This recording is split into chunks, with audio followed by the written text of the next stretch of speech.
Okay. Uh, my voice is like still a little raspy because I just woke up. So who knows what effect this will have, but it should clear up by the time I finish my tea. So, end of Act 2. Dear John. Colonel Sackers, or Sassacre. Nah, I like Sacker. Let's just roll with it. Colonel Sacker's daunting text, magical trivia. I can't even see that, Jesus. Magical triviality and practical japery. Yep. Blah, blah, blah. The Colonel amuses men marginally less souse than he is on a sweltering Mississippi evening. In true soccer form, his astounding julep intake to use with a textbook execution of butterfly solitaire. Dear John, you are no doubt reading this as a handsome and strapping young man. Why, oh my god. Fuck, this is worse than my handwriting. Why the... Oof. I don't even know what that says. What the fuck? Why the magnet needed to lift this book itself is a sign of your mature... Oh, the man grit. Okay, there we go. While the man grit needed to lift this book itself is a sign of your maturity, not even to speak of the... What? Who wrote this? The whatever you... the whatever unneeded to grasp the nuance. Okay. The nuance of Sacker, fine-tested... Oh my god! What is this writing? How I wish I could have delivered this heirloom to you in the flesh, but I'm afraid it wasn't in the cards. For you see, John, like you, this book must... What the fuck? Must yet take a journey. Okay. Its journey will end on the final day of my life, and then, and only then, what fucking... Oh, God. The paper and the right... Jesus. Okay, I'm learning a lot about leaving messages for future generations. Do it digitally. I guess even then, though, this fucking color scheme and... Hope you then will continue some throw. I suppose that will be up to your wishes. Just as I can't fucking read this. I give up. Is there anything? No. You are no doubt reading this as a handsome young... Oh, wow, fuck me. It's translated below. I wasted all that time. Alright, you are no doubt reading this as a handsome and strapping young man. Why the man grit needed to lift the book is itself a sign of your maturity. Not even to speak of the wisdom needed to grasp the nuance of Sassacre's time-tested mischief. I'm so proud of you, grandson. How I wish I could have delivered this heirloom to you in the flesh, but I am afraid it wasn't in the cards. For you see, John, like you, this book must yet take a journey. Its journey will end on the final day of my life, and then will continue some. And even then will continue some. Though I suppose that will be up to your father. Perhaps he will discuss it with you one day when he and you are ready.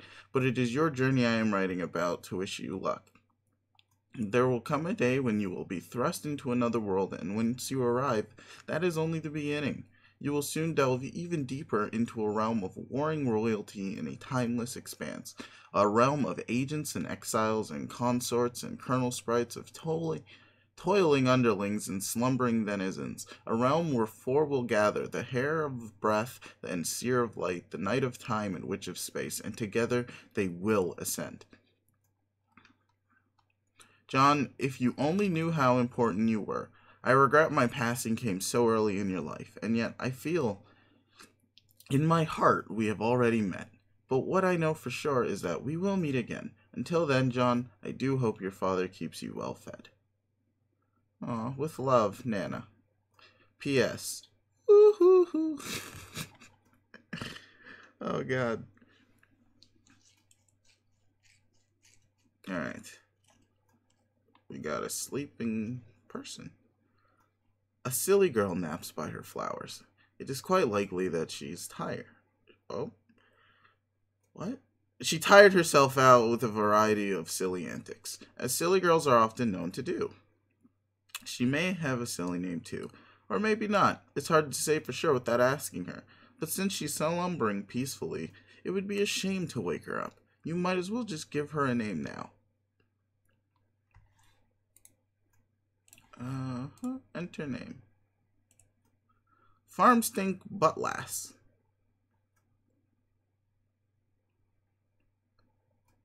I guess her name is Farmstink. Okay, sure. Farmstink Buttlass. You try to roost Farmstink from her slumber, but she's really down for the count. It looks like she's holding some sort of note. Retrieve arms from... They are right there in plain sight. Look, they're flashing red. Drop pumpkin on Farmstink. Okay. Why are you doing this? What pumpkin? I see no pumpkin. God. Ugh. And frankly, it is hard to imagine there was ever a pumpkin in plain sight or otherwise. Oh, snap. The mayor saved her. Got him. Anyway, that'd be a really terrible thing to do to poor sweet Farmstink. Farmstink, that is incredibly silly and a little bit rude. My name is... Try again. Jade Harley. Okay. That's a name. That is in fact a name. And she's got a thing on her shirt. Examine room. Oh, it's either a spade or a leaf. Or a leaf spade. Which could be a good joke, I don't know. Your name is Jade. You have just awoken from a restful nap, and as usual, you have no recollection of having fallen asleep. You have quite a number of interests, so many in fact you have trouble keeping track of them all, even with an assortment of colorful reminders on your fingers to help you sort everything on your mind. Nevertheless, when you spend time in your garden atrium, the only thing on your mind is your deep passion for horticulture. What will you do? Play a silly flute refrain. Yeah. What kind of wonderful noise are you going to give me? Oh. It's interactive.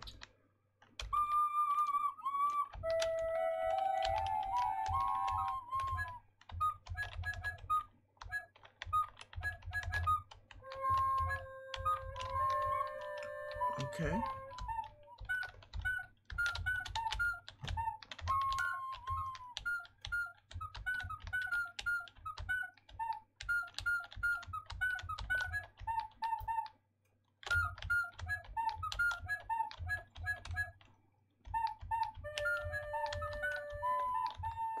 Okay. Yeah. There's not much there. It's just a flute thingy. She hasn't got the skills, it seems. Wow, you really suck at this thing. Maybe you should try playing an instrument you actually know how to play instead. Like the one in your bedroom. Honestly, you have no idea where this flute even came from.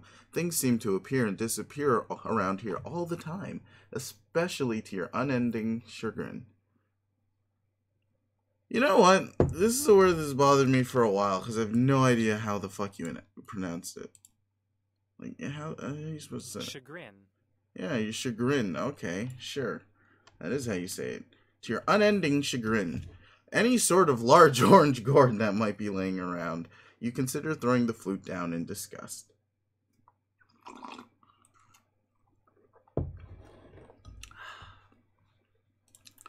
Okay.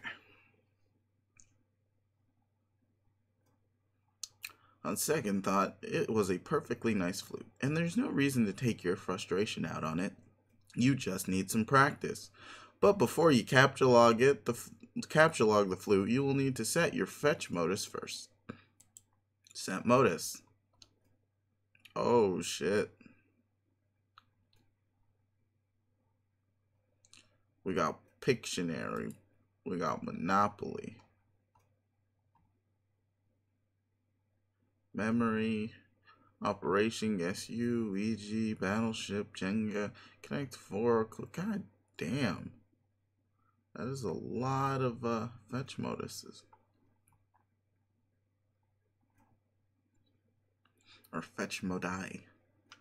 As they've been very clear to clarify is the proper term.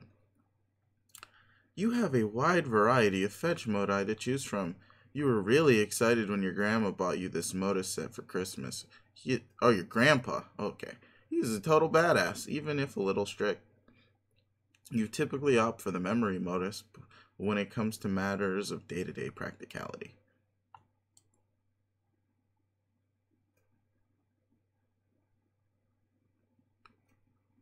Yes, genius. That seems so practical and useful. You set your modus to memory and capture log the flute. You allot 9 cards to your modus from your deck, since it will be more than enough for your needs at the moment. The modus grabs 9 more cards for matching purposes. The flute is split up with... What? The flute is split up on 2 blank cards and mixed randomly into the grid. To retrieve the item, you must first pick 1 card, then pick its matching card. For the typical Syllodexer, this modus presents a frustrating guessing game. Oh, my phone alarm's going off. I'm gonna go grab that. Where is my phone?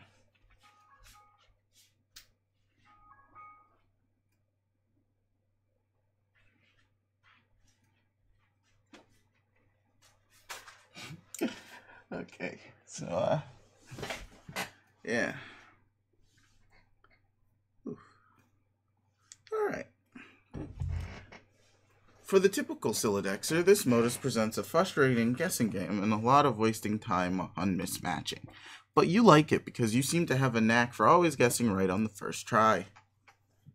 Ooh, she's a sick kid. Wait, hold up. Hold up. When did she change shirts? When did that happen? When did that occur? Anyway, squeal like a piglet and fertilize some plants. Oh, look at the animation quality. Top notch. Yeah, now her shirt's back. It's an awfully silly idea, and is basically a waste of everyone's time. You will predictably disregard this thought and focus on more sensible objectives at once.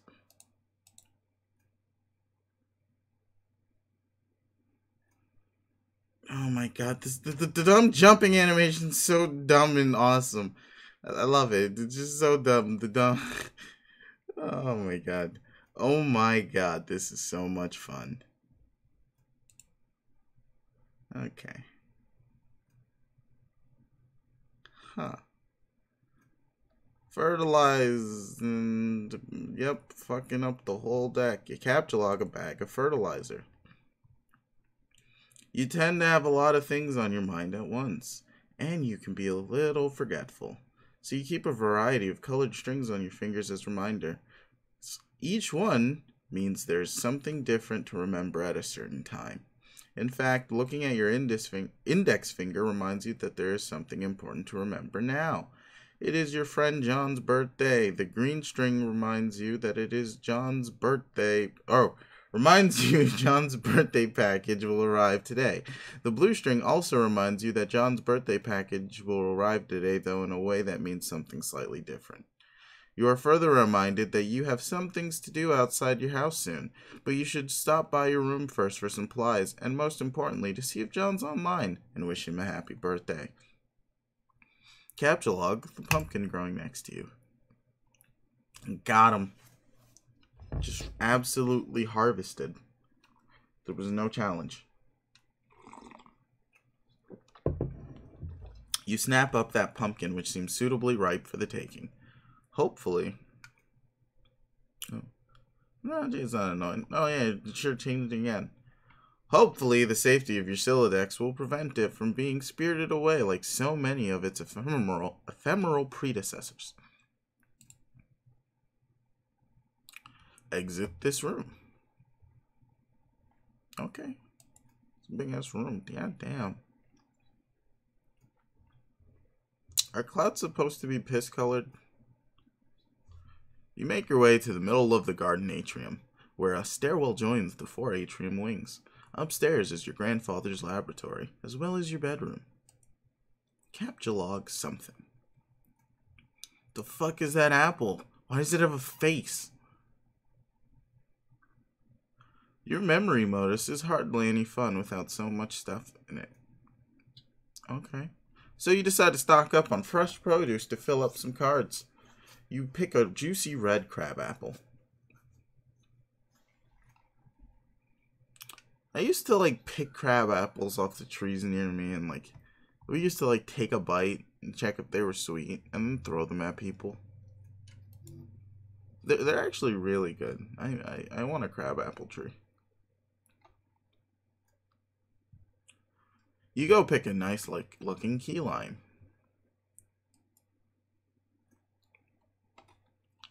Then a delicious mandarin orange. Those are your favorite.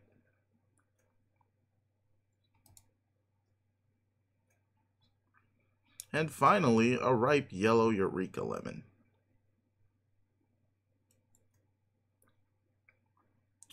Yay! Fucking impossible shit.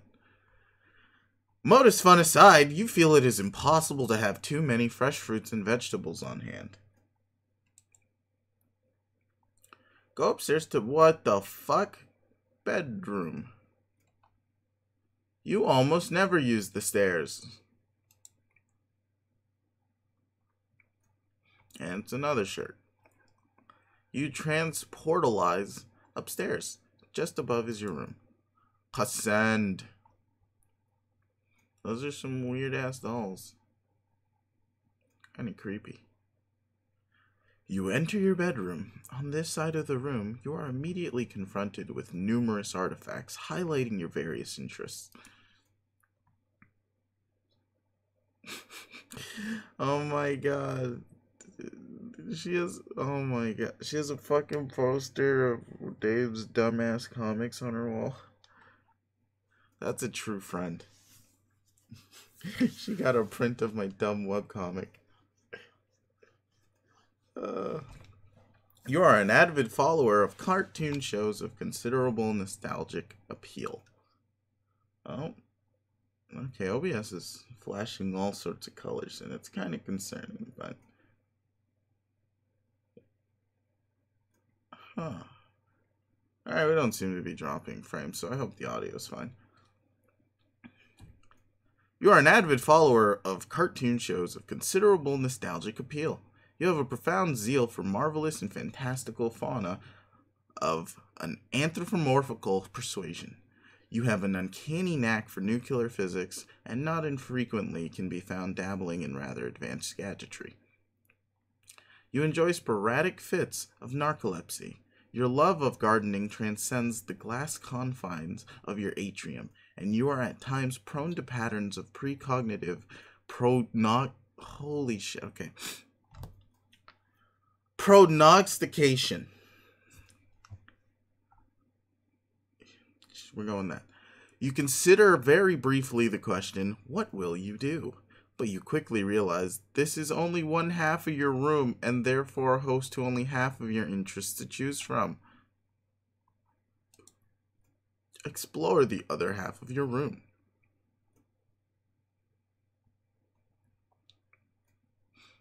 Over here, over there are yet... What? Over here, there are yet more articles of your aforementioned interests. And then some. Oh, shit. Jesus, damn. Electric guitar, fucking the gun, bunch of shit. Reminds me of my desk, kind of. There's so much fucking shit.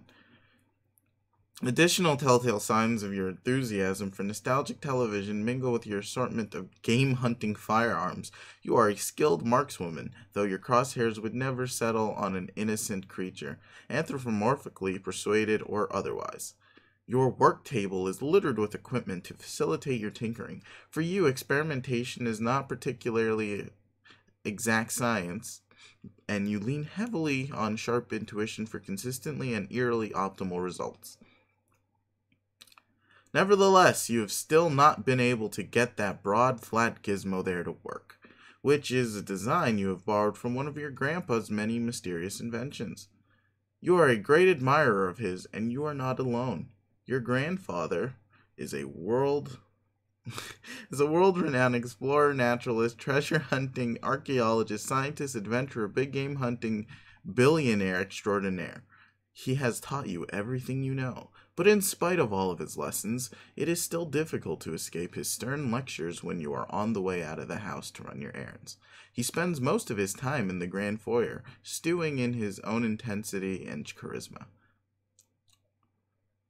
That is quite the picture of a grandfather. Stewing in his own intensity and charisma. I wish someone would describe me like that, like Jesus. Today will likely be no exception. Among the errands you have planned is to venture out to find your pet and best friend named... Okay. Becquerel? Yeah, Becquerel? Fuck it, sure. Becquerel. This animal must be fed, and he will not be happy if he is not. And if he is not happy, then you will not be happy. But first, you should really dig out your computer and say hi to John. Now, what will you do? Quickly retrieve firearms from wall. That is a good fucking idea. You equip your trusty hunting rifle. There would be hell to pay if Granddad caught you leaving the house without it. Wonder why the design on your shirt changed. Oh, we're gonna point that out. There isn't much to wonder. You left the wardrobe afire on its randomization setter. Oh, so she's just got cool rich girl shirt. Sure. Oh, look at this. You contemplate which shirt design you favor the most and commit to that setting in the near future. Or you may contemplate. Capture log near Squiddle's doll and hug it. Just before you grab one, the powerful electromagnets concealed in their underbellies become activated, and two of them get all tangled up with each other playfully. No, that doesn't seem safe. Why would you put powerful electromagnetics in a fucking doll? Just... like, imagine if you put that near a baby and you gave him two and the baby goes to grab one and the other one comes and that baby's just... That's literally like... that's like a portable railgun of sorts. It's just... whap! Just a fucking electromagnet to the back of that baby's head. It's not safe. This is not approved. I hope these are homegrown. I really do hope it's like homemade. These are something she's made or made with her grandpa or some shit. And why? No, okay, yeah, sure. Lose interest in fauna and never speak of it again. Oh my god. Oh, but you could never do that. What marvelous creatures they are. What a daring dream to combine the finest qualities of humanity with the elegance and nobility of the animal kingdom. How you wish you could know their world. To hear one night those muted paw pads trapace up your stairs. Oh, a low but friendly growl unsettles your slumber, and the sopor seeps from your eyes. They detect a sharp pair of ears cutting moonlight. What? A mysterious woven tongue invites. Wouldn't these ears suit you? Would not this proud long snout assist you in the hunt? No need to answer. Words slow. Oh god. Oh shit. real deep in the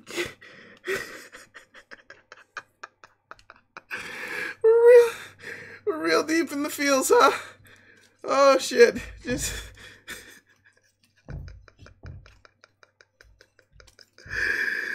oh man! Holy fuck!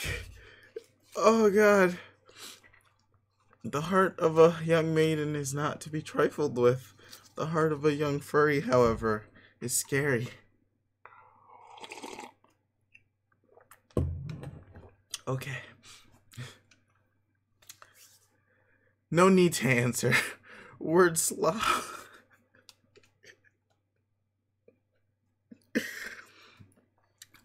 Word slog from the busy mind like a useless dead membrane of a more visceral sapien. As a more visceral sapience takes over, something simpler is in charge now, a force untouched by the concerns and burdens of the upright, that farcical yoke, the bipedal toe. It now drives you through the midnight brush, your paws whisking through creepers, unearthing with each bold stomp, bright colors demanding investigation. But not for long, as you and your new friend must claim the night with piercing howls moonward. You eat a weird bug and don't even care. Oh shit.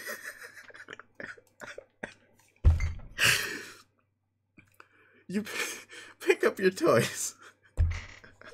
Oh my god. Fuck was that? Oh shit. Did not expect random furry fanfiction out of nowhere. Oh god. Oh.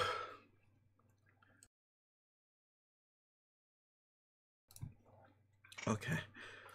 Speaking of which, you pick up and admire one of your Manthro chaps. They are wonderful friends, and are always cheerful and pleasant fellows. Why, dear coxcomb, however will you be received at the barnyard gala without the trappings of a proper gentleman? Each Manthro chap comes with a number of accessories, including articles of formal attire, a vaccination kit, and a dishwasher-safe slop trout. Why does it come with a vaccination kit? Is this how we're teaching kids to not be anti-vax? Organize all your dolls. You gather all your dolls in a rather cozy looking pile. Okay, see, either these are the weakest electromagnets ever.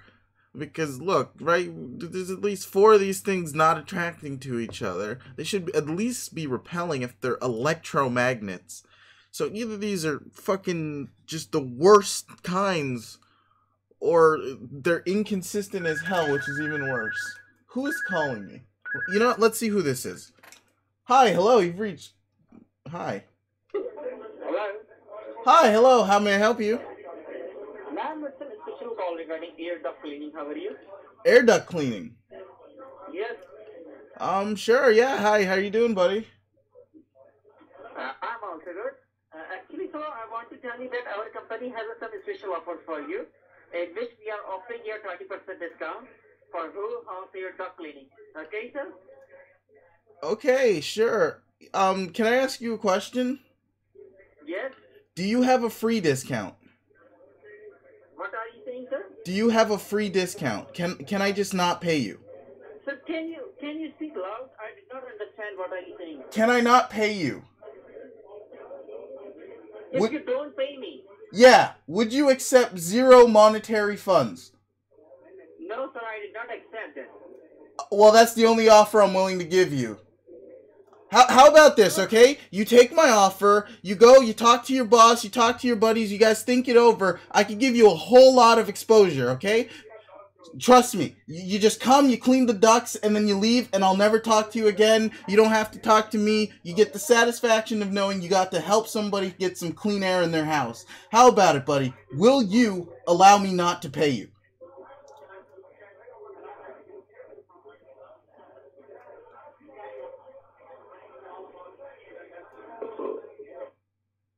Okay, so he hung up on me.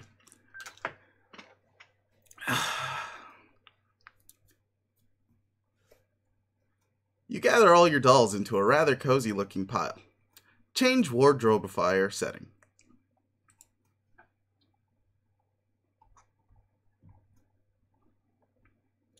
You deactivate the wardrobifier's randomization mode and set it to cycle through these 3 shirt settings.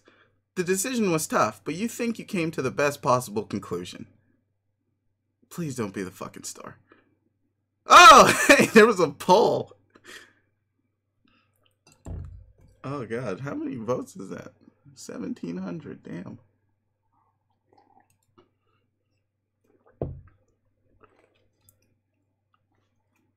Lookout window. It is another beautiful day in your neighborhood. It is peaceful and quiet as usual. A rather imposing volcano looms over your house, which has been inactive for centuries. Oh, wait a minute. Oh, shit. No, she can't possibly live there. Okay. Which has been inactive for centuries. Though dormant on the surface, the volcanic activity deep underground provides your house with a source of geothermal power. You're not sure why your grandfather decided to draw from this source of energy when he had the unlimited power of the atom at his disposal. But it has been this way for as long as you can remember. You've chalked it up to your family's long-standing propensity for eclectic fursuits. Wait, you mean pursuits? Oh, God.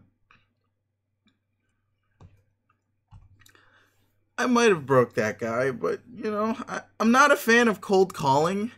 And I'm of the opinion of, if you call me, like, you're interrupting my, like, privacy. So, I don't know. I like to fuck with people who cold call me. It's fun. It's real fun, actually. There's nothing better than getting someone who cold called you to hang up. Retrieve fursuits from magic chest. Oh god, she has a fursuit? What is this nonsense about fursuits? You do not own a fursuit. You think anthropomorphic fauna are really cute and enchanting and all, but it has never occurred to you to dress as one. Sure, it is fun to imagine what it would be like to run wild with a pack of wolves, or purr and frolic with a litter of kittens, but dressing up as an animal just seems ridiculous. It would still be a silly girl draped in a raggedy synthetic tufty piece of crap. And seriously, who are you trying to kid with that sort of baloney? Anyway, it is not a magic chest. It is your gadget chest, for which you have adapted for storing a number of useful gizmos. It was once your oracle's trunk, a gift from your grandfather, of course, which still contains many silly fortune-telling knickknacks, all of which are completely bogus. Okay, wow. Open chest.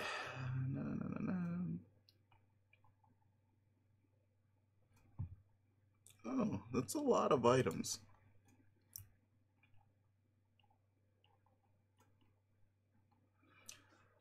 Among the fortune-telling knickknacks are these items: a crystal ball plus compulsory velvet pillow, a tarot deck, a magic 8-ball, a magic cue ball, and one of your favorite books of all time, Problem Sleuth.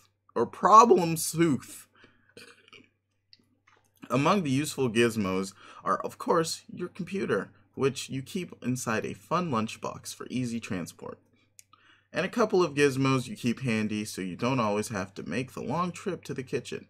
There is a cookalizer for preparing delicious meals, and a refrigerator, a name which clearly is a wacky variation on the much more common household item, the refrigifier.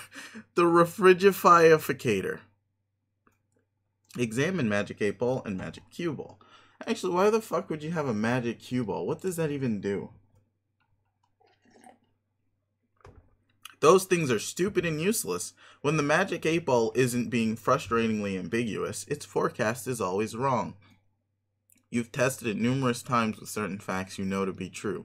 This is its reply when you ask it if it is your friend John's birthday today. See? Stupid.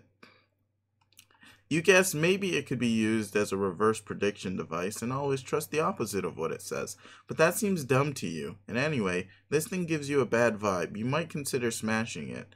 But you're a little superstitious about whatever ominous consequences it might have.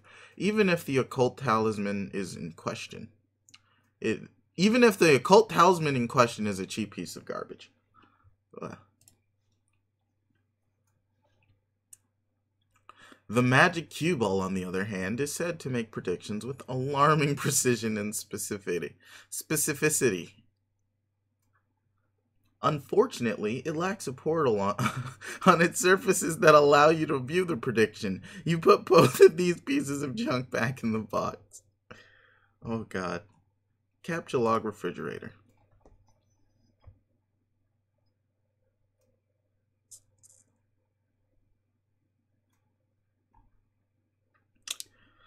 You take the refrigerator. You might as well grab the cookalizer too. No portable kitchen is complete without it. You take your lunch top too, because obviously you're going to be using that pretty soon. Whoops, there goes your flute. But who cares? Feed your friend.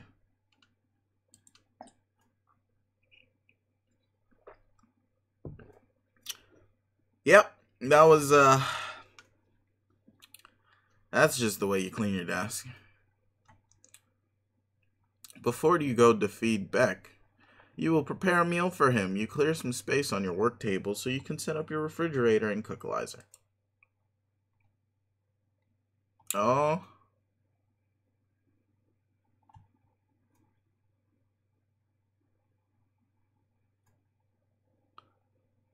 Okay. She's not happy about that.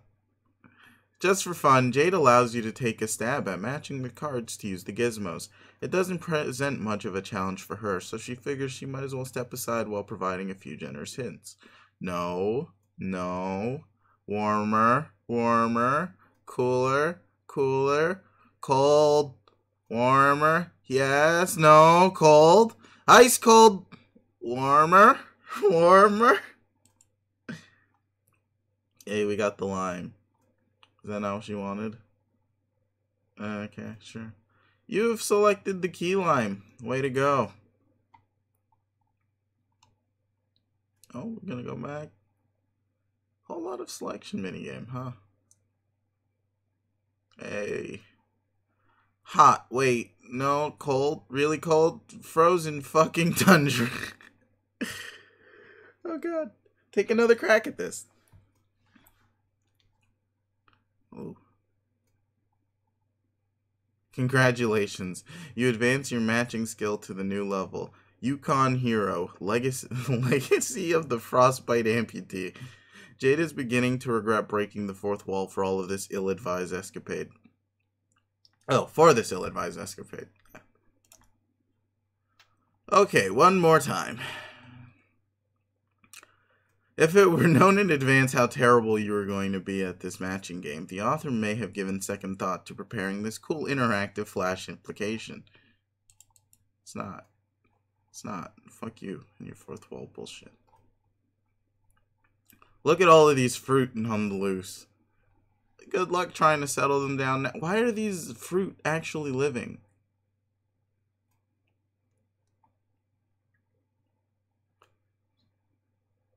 You just deploy the gadgets yourself.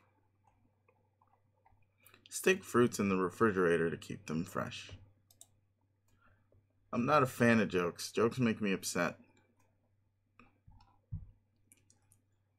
Stick fruit.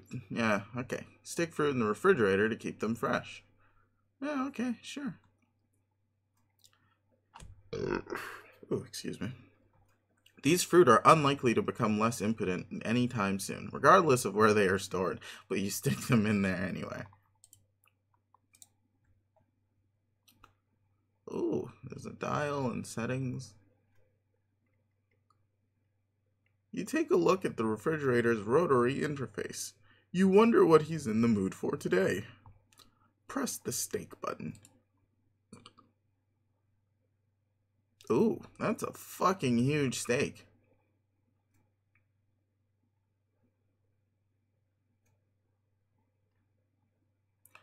Okay, well, it's a rotary dial, so there are no buttons to press. But whatever, that doesn't really matter. You dial up a thick T-bone steak, which you are sure Quirrell is in the mood for, because he's in the mood for steak every day and is never in the mood for anything else. But he does like his steak well cooked. Oh, there's actually just a nuke setting. Irradiate and then nuke. So she just has a portable nuke in her possession, and she's using it as a portable stove, huh? Lightly irradiate steak. He does prefer his steak rare after all, but you will not dignify the thought of turning the knob much further, because you are not retarded. Whoa! Oh boy, we dropping hard R's. Real edgy.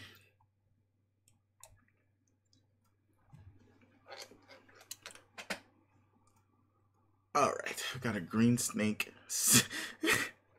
Steak. A green steak.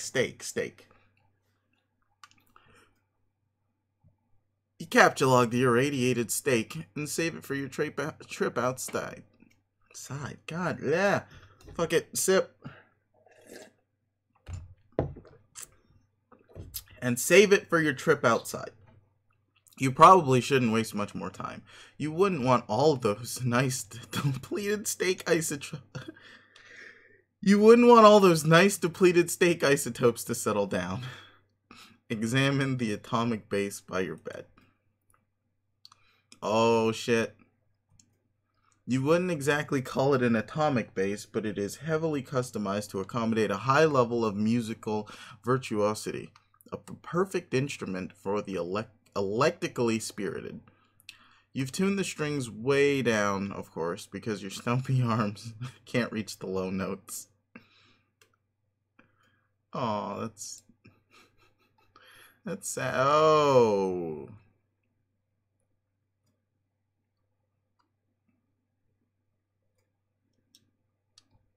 Okay.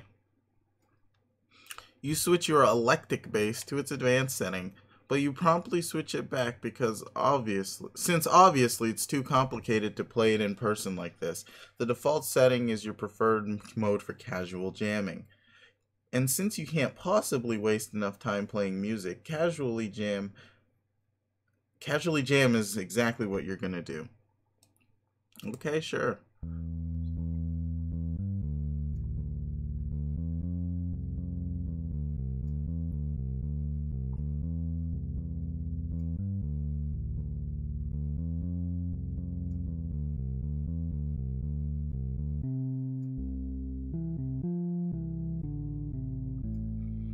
Oh, she totally lives on that fucking island, doesn't she?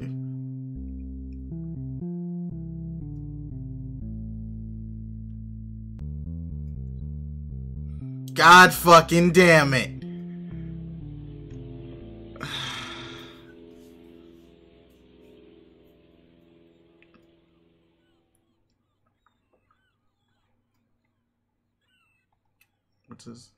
What's gonna happen?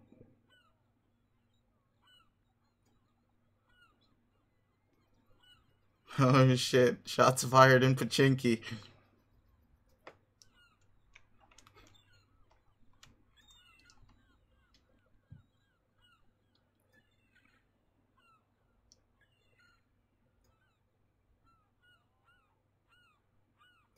Alright, capture log base.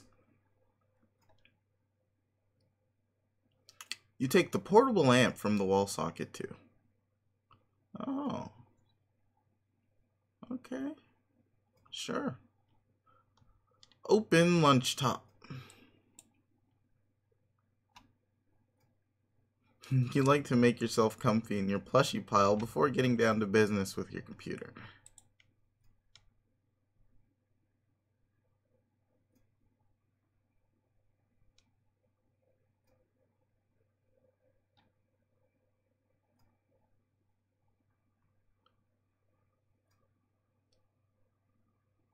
What? Is this heavy rain? We got Norman over here, just... God. Are we gonna end up with a Novocaine addiction? Is this where this is heading? Activate Pester Chum.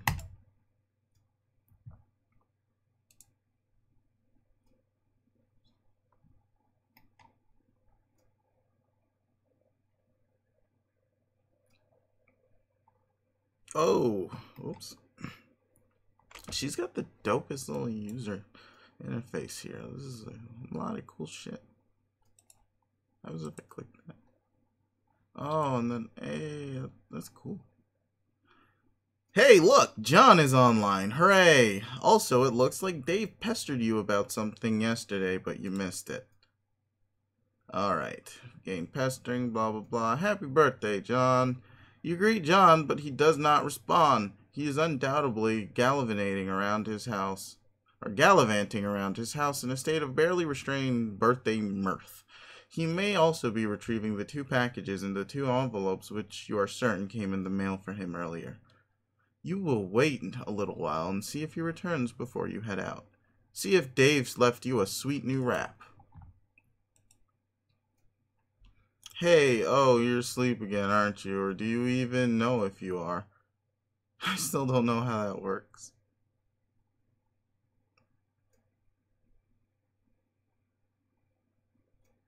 It does not appear so. But you just never know with that crazy and cool guy. So cool. Wait, did I miss? Nope, okay. Yeah, here's a little vlog. Ooh, fresh jams. Hey, you're asleep again, aren't you? Or do you even know if you are? I still don't know how that works. It's like nothing means anything. It's so cool getting hella chumped by what? By your coquettish damn riddles. I don't know why I believe anything you say. I'm like the Grand Marshal of gross chumpage, waving around my faggoty chump doctor baton, assistant director of chumpography, celebrated author Ernest Chumpingway. Wait, weak. Chumple Stiltskin. Chumple dipshit. Yeah, you're asleep. Yeah, no, ASL. S equals species, baboon, kangaroo rat. If kangaroo rat, give twice, please. Okay, well, you're not saying anything, so I guess whether you're not awake or in asleep or whatever, you're just not around, and I'm wasting good material. Even worse, I'm wasting a killer persona here. What? Like, I don't know what a... Oh, God. I don't know, like a wide open V-shaped leotard and a fuck ton of body paint. Some snooty back-arcing Cirque du Soleil looking motherfucker, always low to the ground, getting a good prowl on like I dropped my keys in the dark. Nimblest son of a bitch who had this gumption to glue a nasty pair of latex cat lips to his face for a reason that wasn't a joke. Jade, hey, where are you? Seriously, I'm sitting here tonight with a fucking bag of kibble jacked open on my lap and primed for goddamn bear. And you're gone. By the way, my name is Aquetti Permusk, hardest buttocks in the jungle, tempered steel. Hey, yeah, just wanted you to give you this remix I finished here. Oh, explore remix.mp3. So yeah, you don't have to respond to any of that, by the way. I'll probably forget half the shit I said anyway. Talk to you tomorrow. Open fresh jams.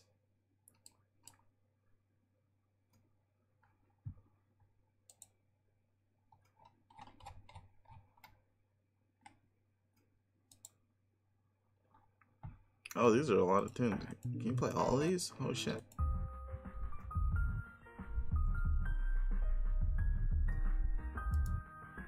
Oh, what a bar. These tunes. Oh.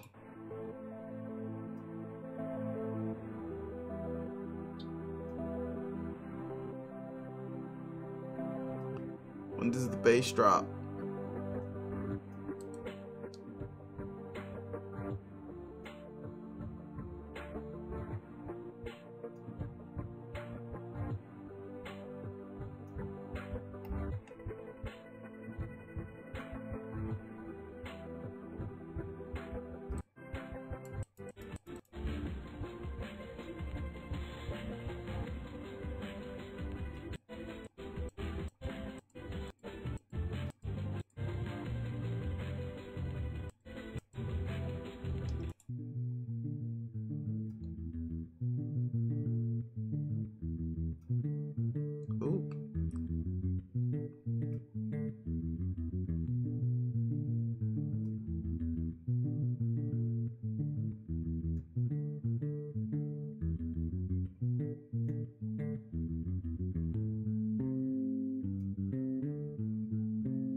there's one thing I can't ever say about this series is this music is shit, because it's pretty good. It's pretty good.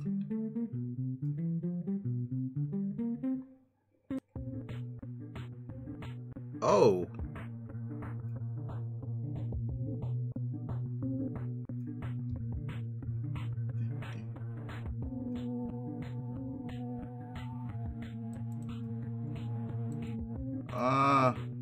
Look at the fruit jamming out.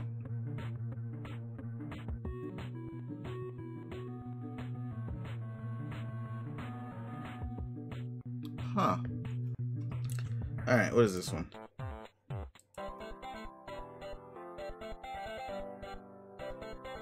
Goddamn, those are all good, but we must progress. So, open Echidna and go to mspaintadventures.com.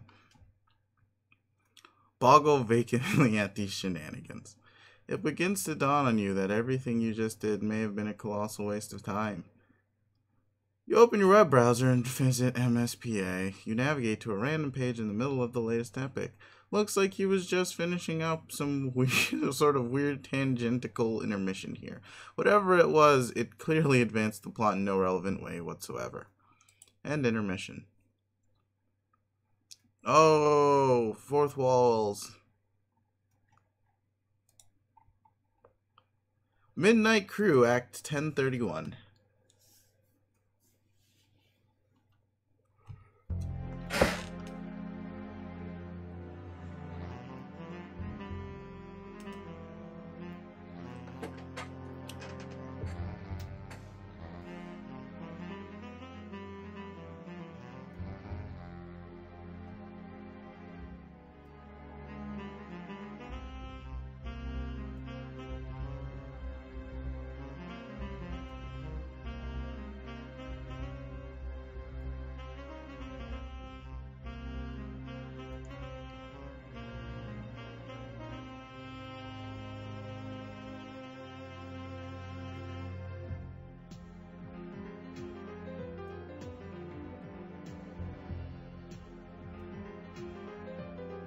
Oh, that's hardcore. Oh, and then he quick switches to the katana.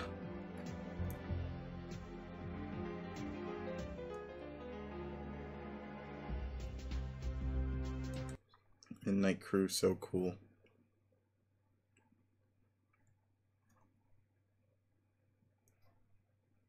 Whatever. Pull Q katana. Same thing. It's a wooden katana. Just... yeah. Okay, pool players are the modern day warriors of England.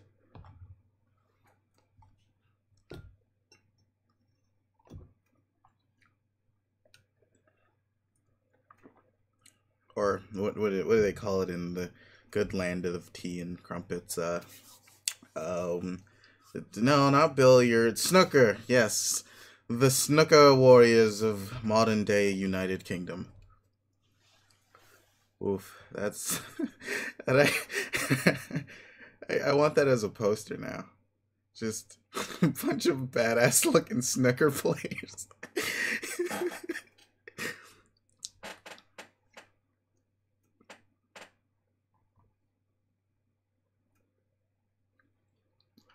Oh no, my pronunciation is terrible. This is something we've all known for a long time. Alright. Pestalog's.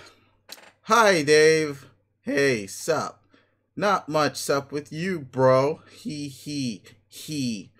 Ha, ha. Good one. It's alright, being chill, I guess. You know how it goes.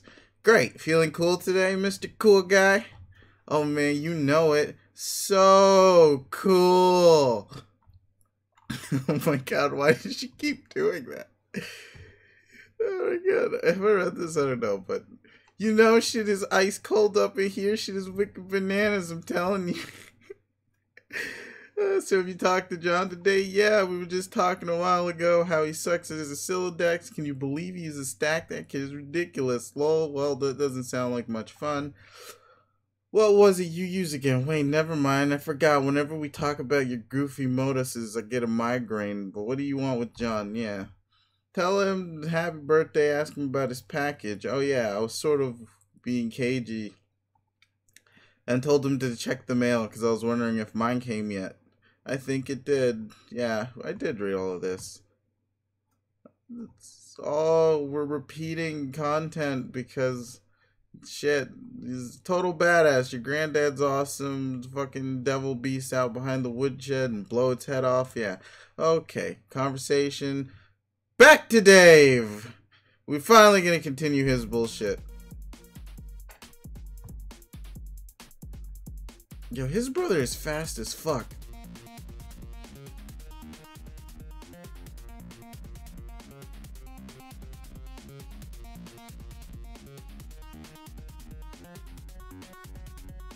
I'm getting bodied by a fucking doll.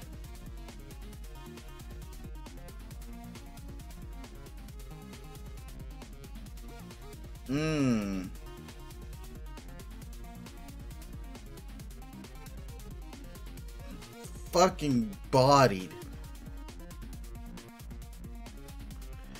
Cal has no mercy.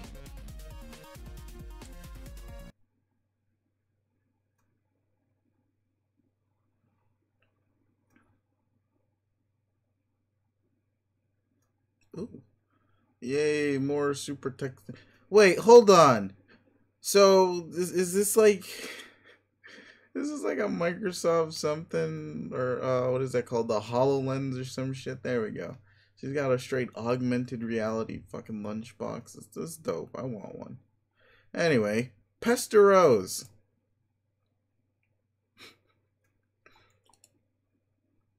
Blah, blah, blah. I require a font of frighteningly accurate yet infuriatingly non-specific information.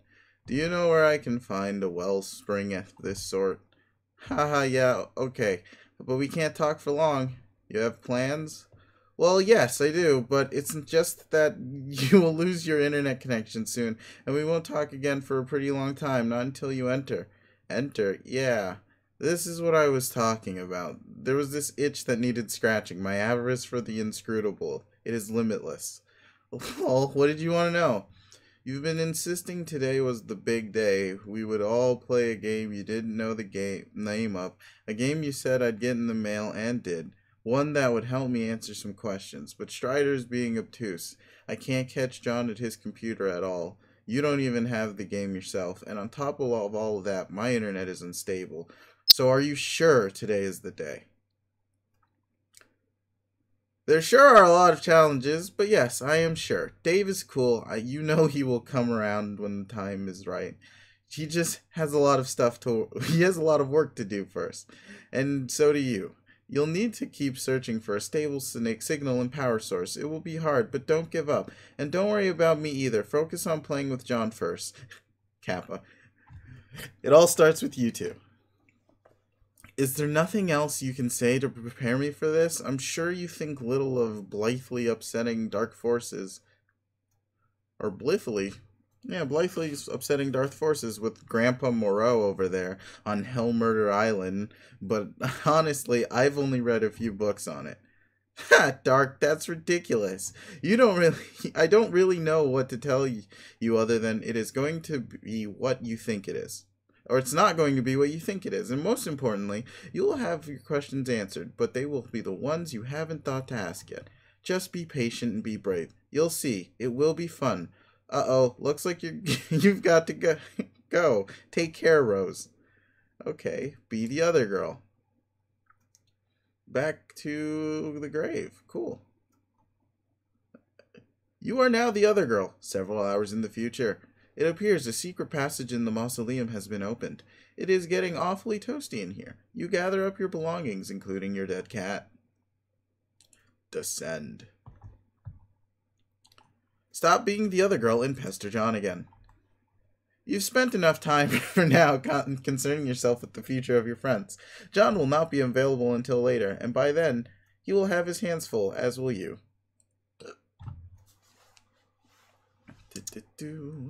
You pack up your lunch top and get ready to take care of some business downstairs. Descend.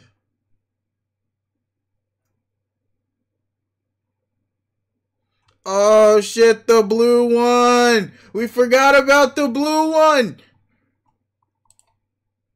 Try as you might, you can't stop your mind from drifting to the fate of your friends. You dwell on a particular configuration of reminders on your finger. Also in the future.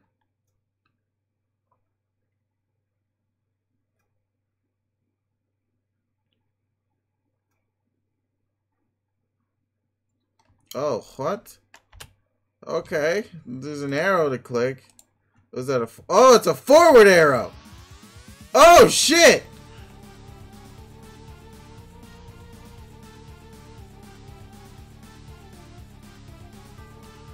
Back to Shit Kid McGee, jumping back and forth, doing whatever the fuck Shit Kid McGee does. Oh, I'm so happy I didn't miss this. Oh, I could watch this just continuously.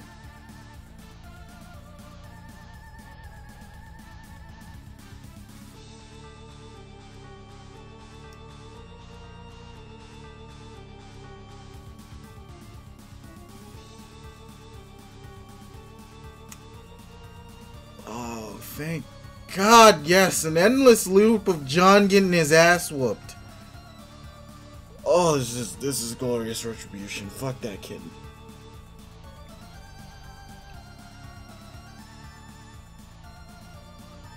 All right, just one more time, actually. Oh, so good. All right. Also in the future.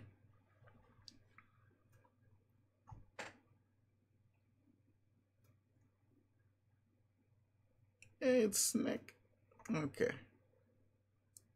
But years, not hours. Oh. Oh. Under bare white branches, the sentry awakens.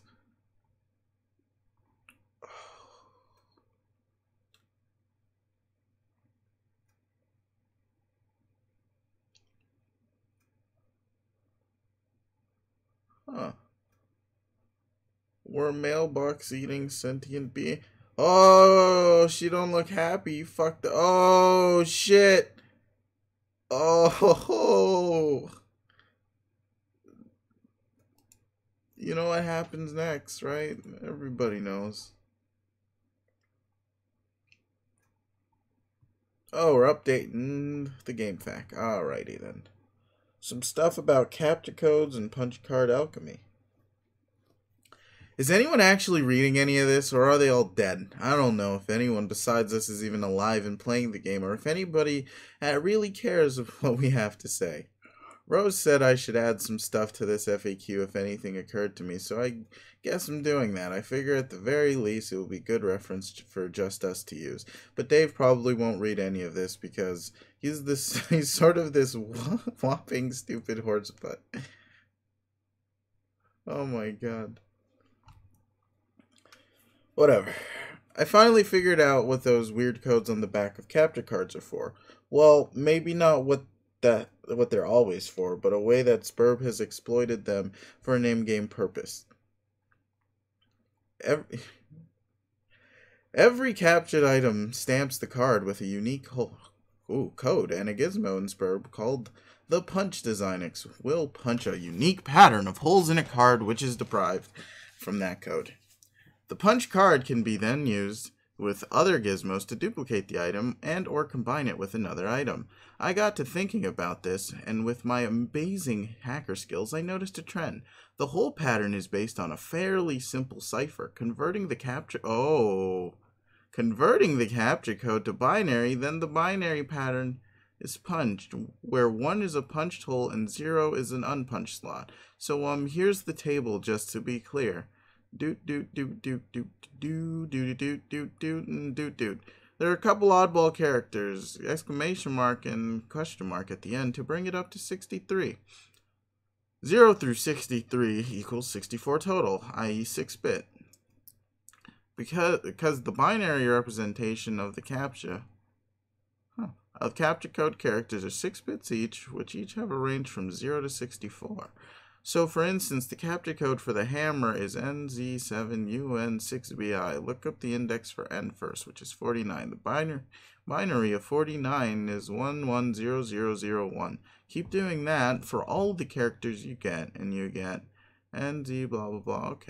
Okay, that's the pattern that will be punched on the card, but the bits are arranged top to bottom, left to right in 4 columns like this, or punched on a card like this. Okay.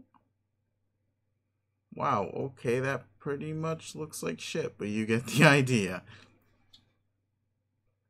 So, to combine 2 items, you just overlap 2 punch cards.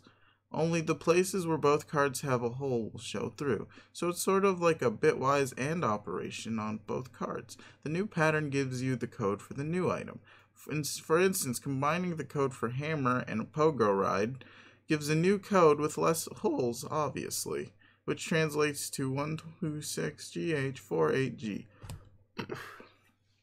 That whole pattern went on to make the pogo hammer, which is so rad you have no idea. I've always also wondered if you can combine items in other ways, like a bitwise or like a bitwise OR.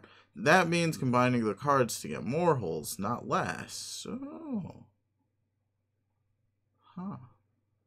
the new pattern has a hole for every hole on either card. This means the pattern would be accomplished by double punching a card, like 2 codes, 1 card. I've got to try that sometime. Okay. But wait, wouldn't that still just be a single fucking code? Or, I mean, no, I guess technically, sure, whatever. But there are some mysterious things about all of this. First of all, with all the hole slots, there are 48 bits in total, which means there are almost 300 trillion possible codes, and 300 trillion sounds huge, but when you consider it is supposed to count for all conceivable items, including all the wacky combinations of stuff, it suddenly doesn't seem that big. This leads me to believe that not every combination of item has a viable duplicate. But this is kind of obvious anyway, since there are many combinations of punch cards that will produce either a blank card with AND or a totally punch card with OR. So there are a lot of dud combinations out there, and many that will just lead to the same pattern. Like for instance, a gun and an atom bomb could make some sort of ultimate death ray, but for that matter, a shoehorn and a plotted plant could lead to the exact same pattern. So weird. Also, it seems like combined items will always have patterns with either much fewer holes or much more holes than the ordinary items, which will occupy the vast meaty middle of all possible patterns. It is strange and counterintuitive that more complex items have simpler patterns, but hey, there you have it. But all this sort of makes me guess this system can be cracked in some way. Like, if you have a complicated item and want to extract simpler item components from it, there might be some algorithm for deriving the pattern you want, or at least narrowing down the possibilities. There might also be ways of charting through the simpler patterns on both ends of the bit spectrum, and pinning down the ones that will make cooler stuff. Who knows? I want to ask Jade about this because she's really good at this sort of thing, somehow, even though she doesn't have my elite hacker cred. Too bad she makes herself so scarce all the time. Jade, if you ever read this, let me know what you think. Yay, ASCII little fuck. Okay, punch card calculator, what? Oh god. Dog, what?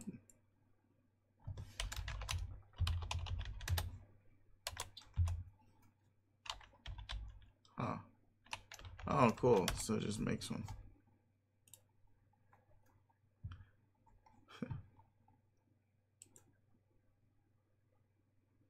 Ooh.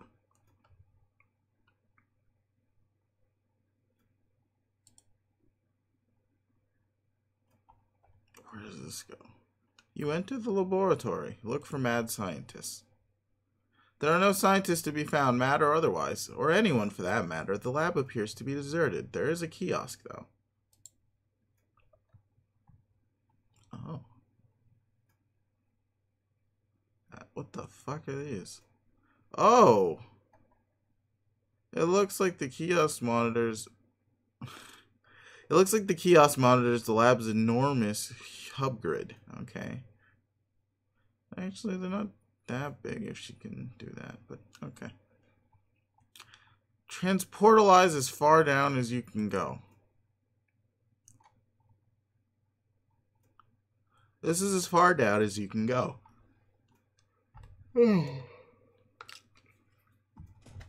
The grand foyer is still a few floors down, but the transportalizer on that level is blocked by one of Grandpa's impressive big game trophies, and you just don't think he would cotton to someone moving it.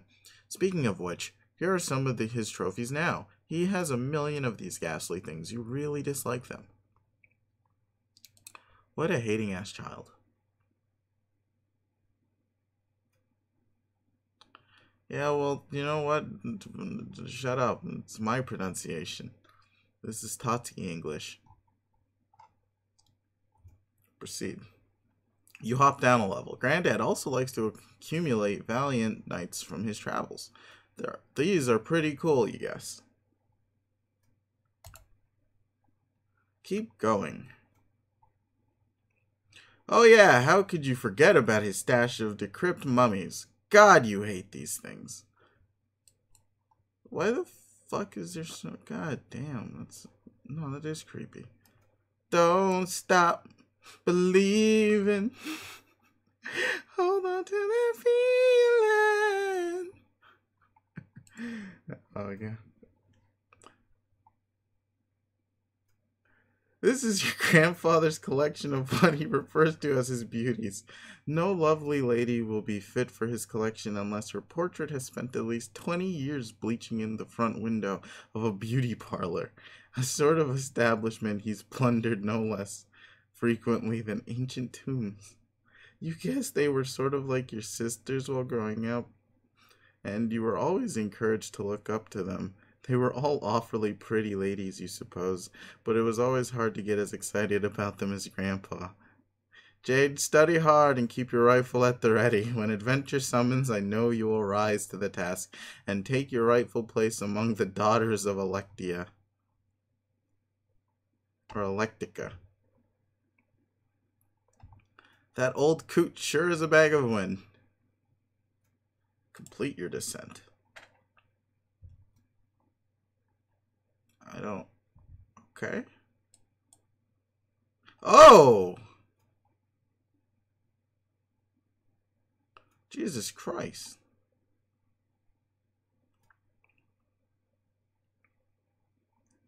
You reach the ground level.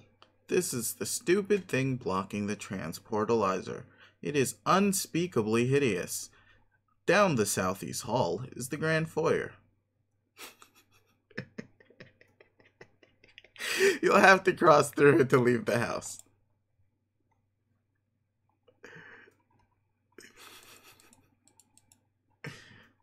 Looks like someone's pestering you, even though you thought you'd logged off. Answer. Hi again, idiot. Oh, cool.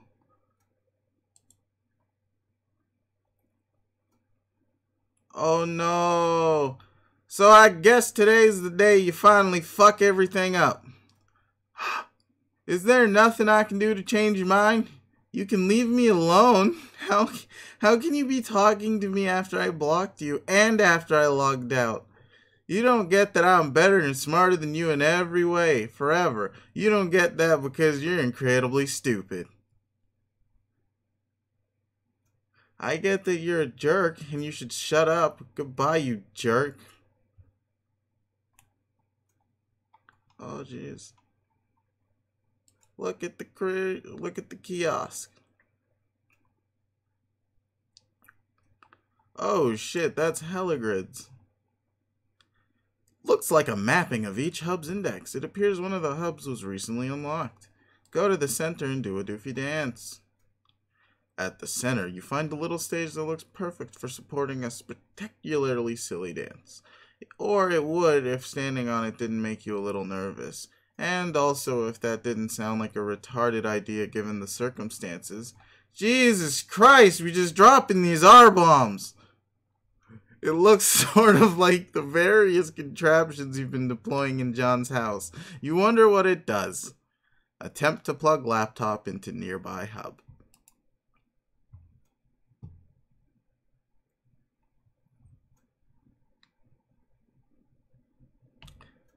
Rose. Attempt to plug in blah blah blah. Is it triggering me? No. It's just odd to see it just randomly dropped. Oh! Vaporize the dead cat. Rip. Goodbye. Great. You just vaporized your dead cat. Oh well. Ashes to ashes, you guess. There's gotta be a better way to deal with this lousy tree. Examine fetch modus, root or leaf. Hey, no auto balance. Looks like you can choose between picking leaves or awkwardly uprooting the whole tree as you've been doing. You pick leaf. You also turn off auto balance, since its consequences seem a little mystifying sometimes. Huh.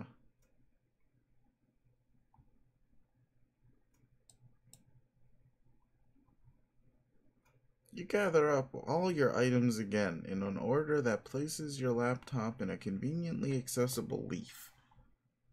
Ah, I see. Pour a little out for Jasper, people.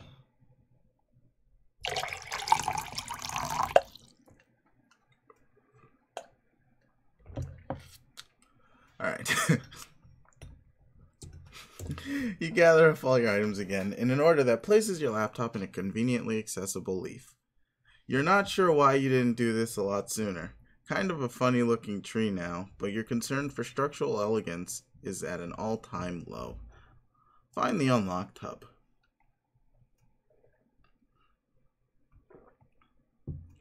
As long as you're going to plug in your computer, you might as well find that hub.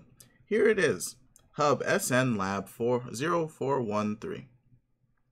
It is unlocked and thus removable from the grid. You suspect this was the same beacon transmitting the unsecured signal you were using earlier. Ooh, this is all a setup.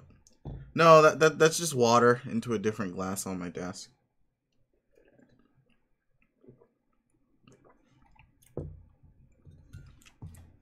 I wouldn't waste good tea.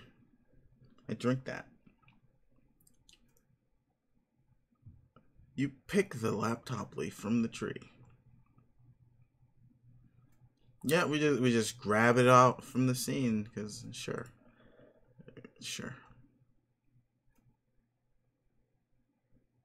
What? What?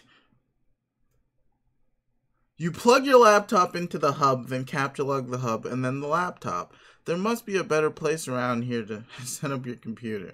This huge grid of electronics is sort of uninviting. You look around. Hey, what's that?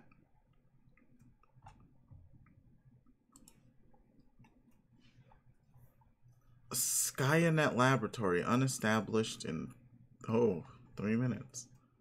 Yet another one of those ominous countdowns. You didn't notice it when you first entered the lab about a minute ago. It looks like this one may have been ticking for years. Whatever it's ticking down to, there isn't much time. You can only hope that when you turn on your computer again, there will be a connection invitation from one Mr. Strider. Again in the future. Oh. Are we going back to the mayor? Get fucking wrecked, Snake. No, other lady is here. And she's climbed up on mailboxes.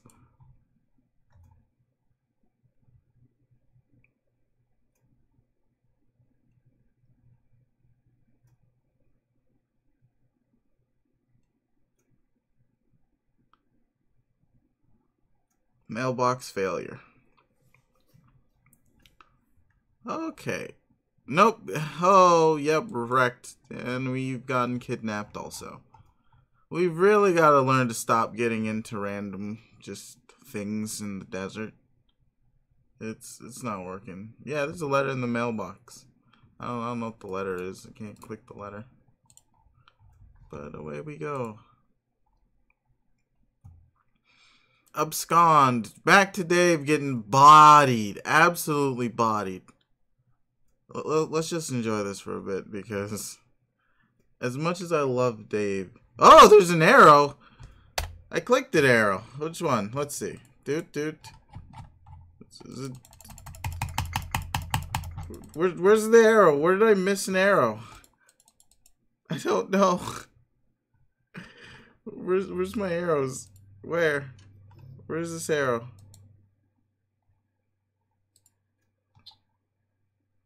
This is nothing. It's... See, this is me clicking it.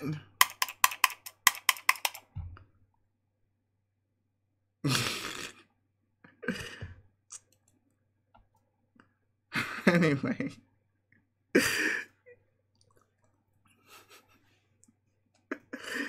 we go. Okay, so Dave's getting bodied.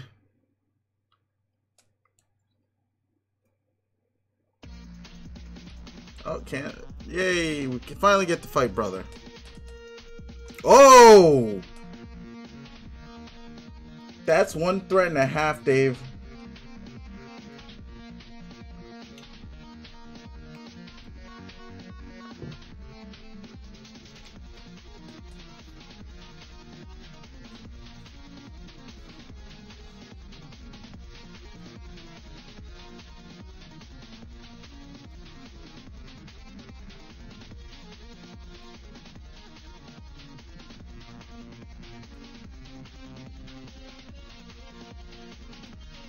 Got him!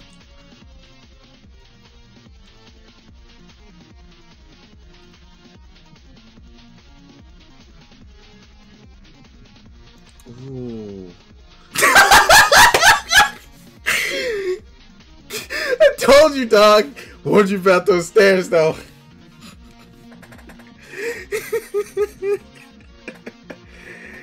I warned you about those stairs, bro. It keeps happening. Oh my fucking god.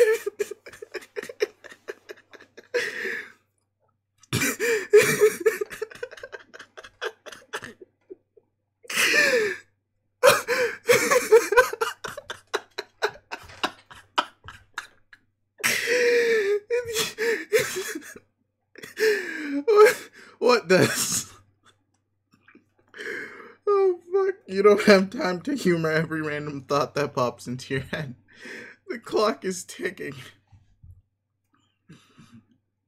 Look around for anything else of importance. Oh shit. Yeah, that looks pretty important. Yeah, this looks like something of importance. Holy shit. Okay. Wow. Hey, there's a tea set. There appears to be... It appears to be SkyNet's primary session terminal, monitoring a great number of SPURB sessions in the northern eastern United States and parts of Canada. Upon further investigation, you draw some logical conclusions. It looks like each session consists of an IP address and a physical location. The colored dots on the map appear to be meteor impact sites. Oh, excuse me. It seems each session corresponds with a meteor, but not all meteors have sessions. Oh. The color of the dot appears to indicate the status of the meteor's descent.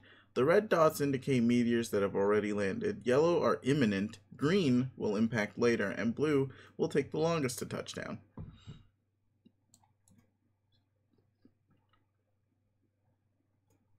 Oh, fuck!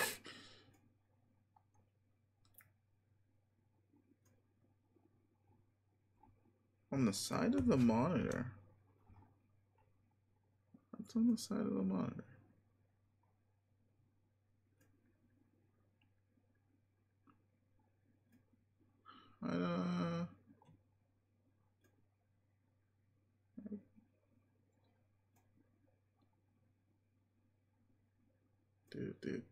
Right side. Nope, I'm missing it. Oh, hey, there's the wheel. Huh. That's cool.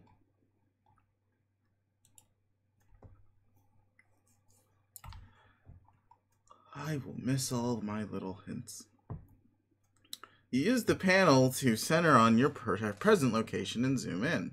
Surrounding the lab are, of course, the hundreds of smaller meteors that have been raining down steadily throughout the evening. Most of these meteorites have either landed already or will shortly. Yeah. Oh, that's why the forest fire. Okay. Centered over the lab is a significantly larger imminent collision. You can't say precisely how imminent, but you could certainly take an educated stab at it. Just southwest of the lab is centered suspiciously near the location of your house is an even larger looming collision, though this one appears slightly less imminent. The terminal looks like it can monitor any meteor accretion around the world. Search filters can be applied as well, restricting results based on size, time of impact, location, and so on.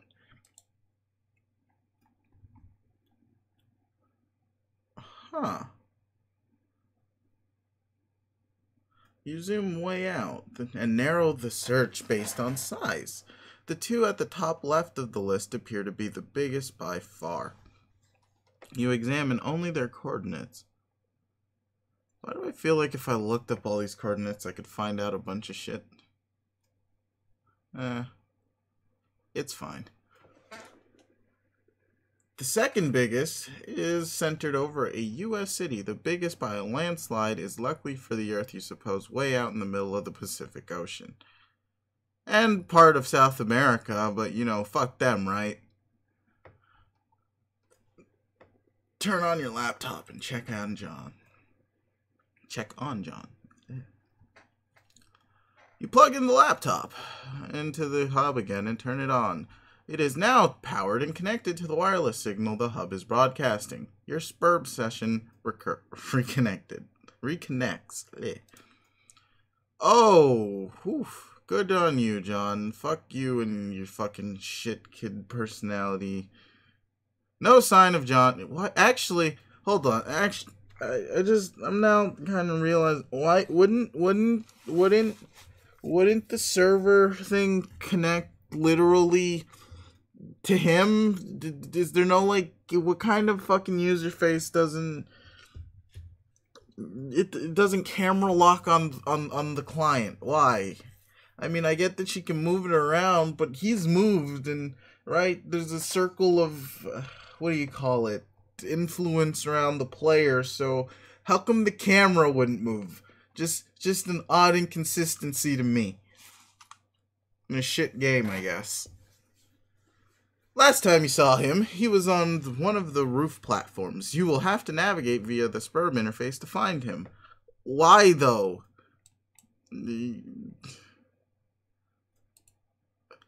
Like, this is what I mean. Yeah, why is there no John button? We got all these buttons on this fucking interface, and you're telling me we can't support lock-on? Really? Really? Is that gone now? Zoom, enhance, zoom, enhance, zoom, enhance, zoom, enhance.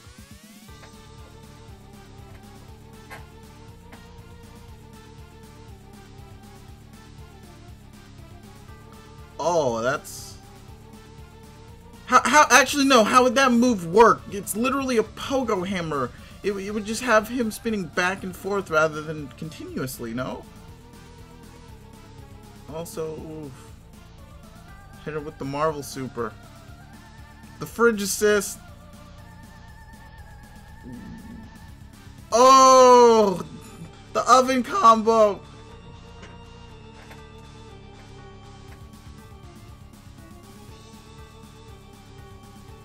Not gonna lie. Still better than Infinite.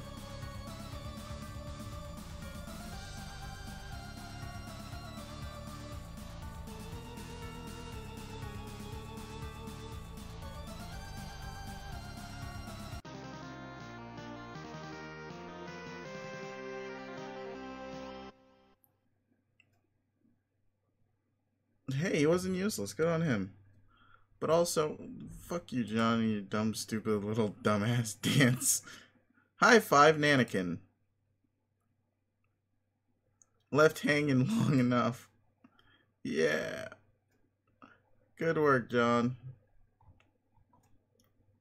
Pestalog. Oh, hey, you're back. For now, I'll have to leave again shortly. It looks like there's another large meteor heading for my present location. Oh, so you mean Dave connected with you? No, not yet. I'll explain later, but I think I've determined that activating the timer in the game is not directly responsible for summoning a meteor to your location. The countdown merely seems to merely exist as a kind of warning to the player, as well as a strange coincidence. Okay, I don't think I really get it. Is this relevant? Probably not at the moment, and certainly not to you. I have to go. Okay, later. P.S. Try not to waste too much of that grist while I'm gone. He can't even use it, can he? Or I guess he gets to build shit. Hey, he's a boy skylark. You rocket up the echo ladder. Or echo ladder. To the dizzying heights of the vaunted boy skylark rung. Your new feather is hard-earned and well-deserved and alarmingly fashionable. Collect fat loots. Oh, shit. Yeah, I forgot he can craft stuff with the cards. Got 11 grand in boombucks now. He's almost a Lone Star youth. You and your ceramic pork hollow rejoice in the mound of wealth yielded from your meteoric rise up the ladder. You are still not sure what all these boom dollars can actually get you, but when pulling in such insane loot hand over fist like this, who cares? Not you. Pick up as much grist as you can hold. Your expanded cash limit is more than enough to accommodate the grist windfall. You gather up 2,260 pieces of build grist, 1,000 pieces of shale, 500 pieces of tar, 350 of mercury, not exact numbers. Your mileage may vary. You can't wait to find out what amazing items this new supply of grist will be just barely sufficient to produce. Oh god, there's grist litter down there too. Those stupid ogres were like a huge grist pinata. One of those big sour grape electric holocaust fruit gushers. What? Electric holocaust fruit gushers. Is that a thing? No, it can't be. It has to be. Okay. Good. Good. Good. I'm happy about that. It's jammed in the hole of the platform. Or the hole in the platform. You guess there's only one way to get to it. Or to get it.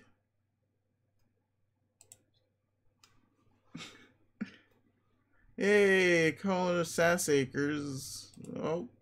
Conversation. John, don't forget your book. It's your birthright. You ought to give it a read when you have a moment. Particularly the first several pages. Okay, Nana, I will. Hey, Nana. Yes, dear? Since I'm trying to get up to that gate, and since you sort of conjure floating beds and throw me around and all, couldn't you just throw me up to the gate? Yes, of course, John, but that would not serve your purpose well. There's a very good reason why you should build up to it, and then keep building. Oh, okay, I guess that's what I figured, so just one more thing. Do you think that instead of telling me exactly why that is a clear explanation, you could give me a series of really coy riddles about it, then sort of giggle? John, you are a very fresh young man. Your father has done such a wonderful job raising you. I am so proud of you both. Ha ha, I guess. When you pass through the first gates, everything will change. You will find the place where the constellations dance beneath the clouds, and your true work may begin. Hoo hoo hoo. I suddenly understand everything. Sure. Elsewhere we find a place where a kingdom lies entrenched beyond an impenetrable veil of darkness. Hey, it's his dad. Shaving cream and pies. Fucking... He's an OG Toontown player.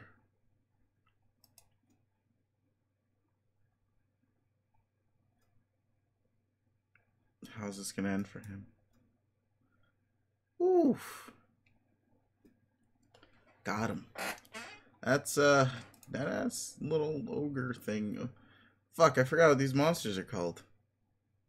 Did they even get a name? Whatever. The black ones. Just gotta fight the black ones. Graveyard suffers. Or stuffers. Ooh. You are now back to the lady in the gray. Oh, here we go. The Peregrine Medicant. Sure, PM. Because, I don't know, Peregrine Medicant? Whatever. A lot of words that I don't care for or need. You're flying westward in your peculiar mobile station. You have no sense of your bearings presently. The door is blocked by a metal column which extended through the entry shaft before liftoff. What will you do? Check mail. Dr. David Brenner. Attention, serious business. Maple Valley, Washington. This message to Dr. Brenner looks serious. Okay. Open envelope. Never. The mail is sacred, and sacred is the trust between the postman and the recipients of this precious parcel, or his precious parcels. You have made a solemn pledge to deliver this letter to the doctor. Just as soon as you determine where this address is, or find any sort of discernible mailing address in this wasteland for that matter, the mail is freedom. The mail is life. The mail is the very fabric of civils. Wait, hold that thought for one moment. Oh! Oh, shit! We got the hat. Let's go. The mail is the one final hope for resurrecting a dead planet from its ashes. And the letter carriers are the brave soldiers of God in this righteous crusade. They are the defenders of light of knowledge. The defenders of the light of knowledge, free communication, and the exchange of ideas. They are the bold toters of all of those little papery conduits of freedom, the white postmarked angels that whisper a message on their deliverance, a promise to the yearning. There is hope yet. Liberty, reason, justice, civility, edification, perfection, mail. Examine keyboard and screen.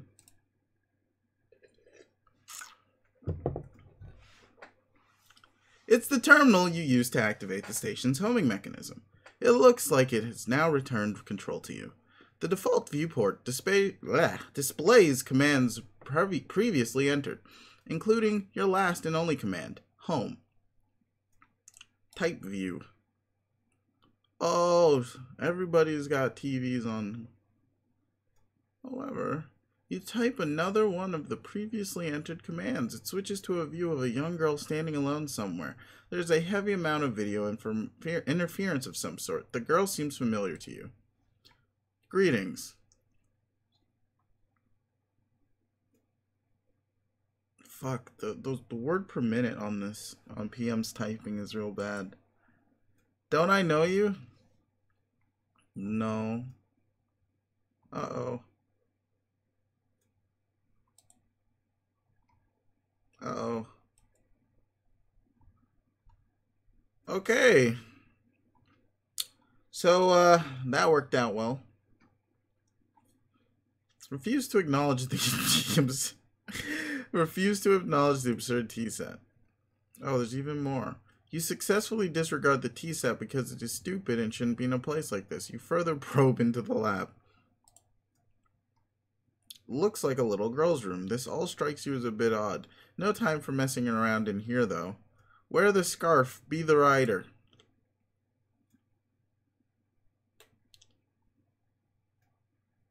Oh, shit. Okay, maybe you'll do a little messing around. You are only human after. Oh, what is that? Ooh, that's a cool ass cape.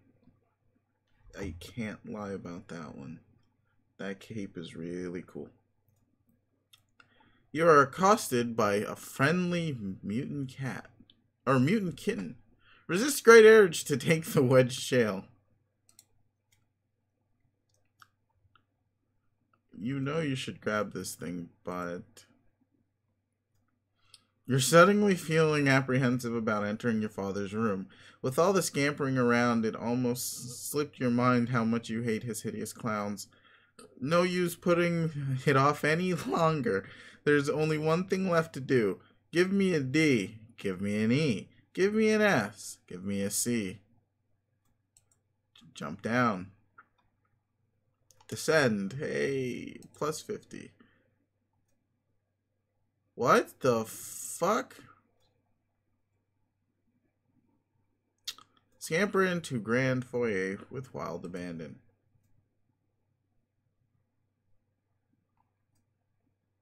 You scamper your heart out. Oh. You scamper your heart out and bump into something. You don't know why he always insisted on keeping it so dark in here. Oh, look, it's one of his dumb globes. These things make it awfully difficult to navigate the foyer.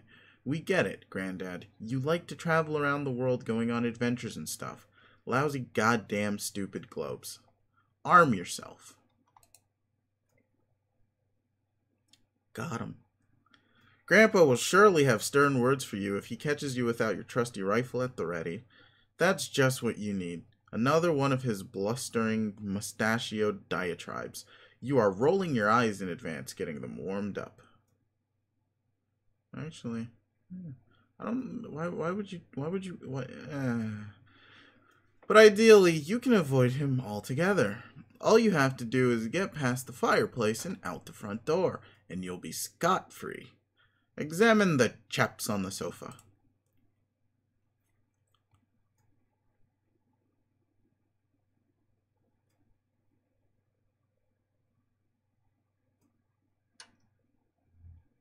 Yeah, because, that rifle barrel, half your size probably isn't, just showing you off. Real smooth. These are the Manor's 4 distinguished house guests. They like to gather here by the fireplace for tea time, as well as pretty much all other times. It's all very mannerly and civilized. You know exactly what's going to happen when you try to sneak by. The fireplace is going to light up, and your grandpa's silhouette is going to appear in front of the fire to give you a good spook. He's so predictable.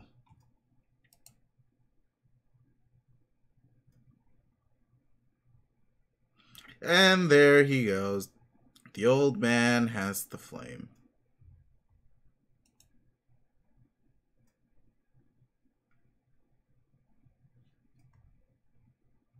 Huh.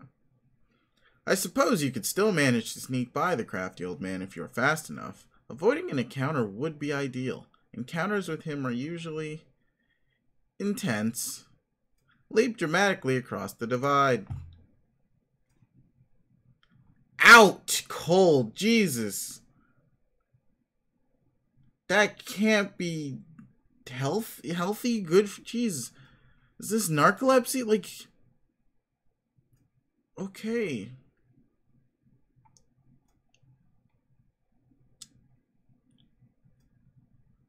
I'm a little concerned, just slightly. Whoops, you guessed an encounter with him is almost certain now, but most likely not for a while. Time to see what someone else is up to. Oh, let's say Dave. Oh man. Yay. Come on. Come on. Oh, snap. Freeloader psych out.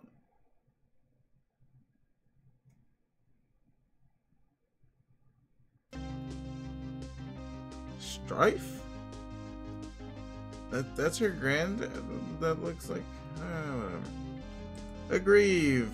Oh, I get buttons.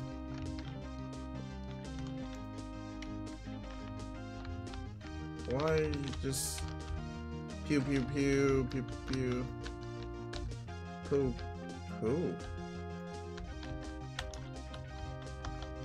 Poo, choo, poo. This is so dumb. This is just. Oh yeah, I noticed it's just a fake grandpa, but how come she doesn't notice this? Hey! Alright. She is very much fighting this doll. Yes, I'm going out with this gun. No, I will not go get a bigger one. No, I will not take yours. I can't even lift it. Oh, that is so preposterous. Do you even hear what you're saying? I will be fine. This is a perfectly deadly gun, and it shoots lots of incredibly deadly bullets. Oh, will you just stop it? I'm going now. Goodbye?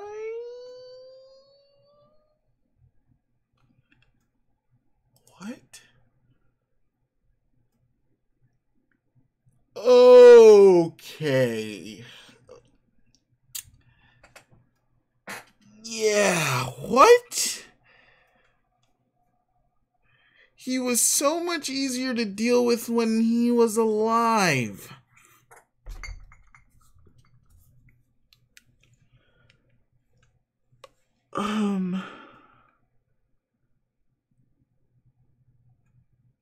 That's a lot to process. So, what? You know, fuck it. Yeah, miraculously survive. Peer out explosion hole. Poor PM. No, that's a bunch of mailboxes. Also, like altitude pressurization and whatnot. Oh, the worm's catching the mailboxes. Is it gonna fix the hole?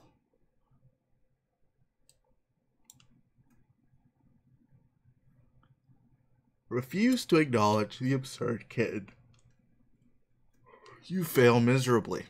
Oh look, there's some more mad science crap over here. Insert coin. This weird arcade gizmo adapted to this setup obviously doesn't take coins anymore, assuming it ever did. Besides, you left all your coins on the fridge, remember? Let's play a game. Also, why would you only carry like 18 cents on you if you left it on the... Sure.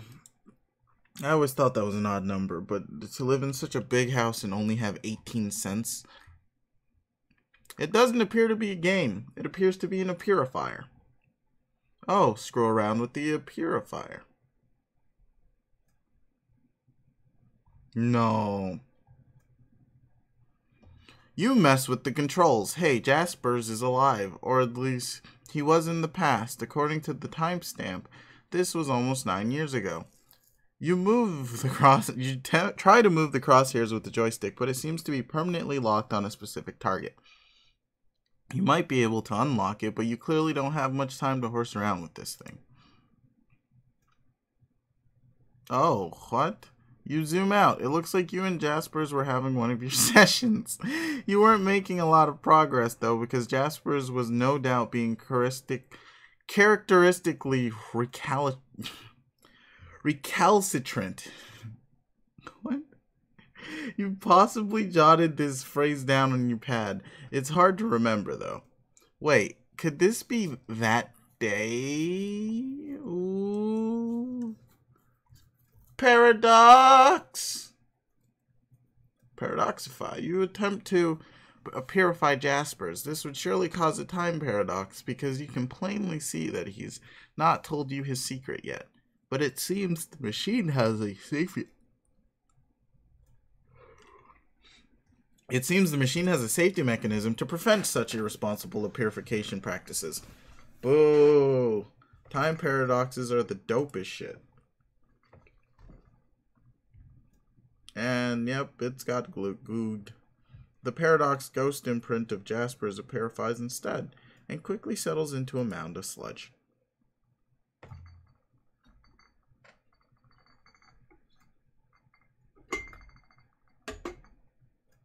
There we go. God fucking damn. Alright. The machine beside it sucks up the paradox sludge and begins some sort of automated procedure. It seems whatever sort of primordial biochemical properties the sludge possesses is now being evaluated by the device. Okay, that's... Oh, yeah, sure. The device generates a fetal paradox clone of Jasper.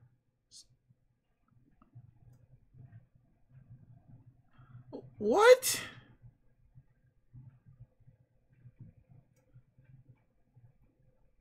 What the fuck? No, yeah, no. Explain it later, sure. The wretched creature exhibits a number of unfortunate mutations, though. The good news is that it will be mercifully unestablished along with this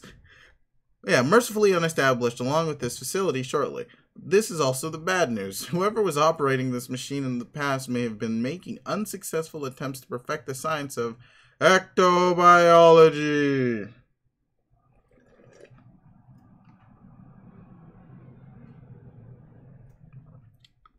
That was a loud-ass plane. Have a flashback. There is no need for a flashback. Conveniently, you can watch what happened right on the monitor. You roll the clock back forward. Oh, you roll the clock forward a few seconds. Jasper reveals his stunning secret to you in strict confidence.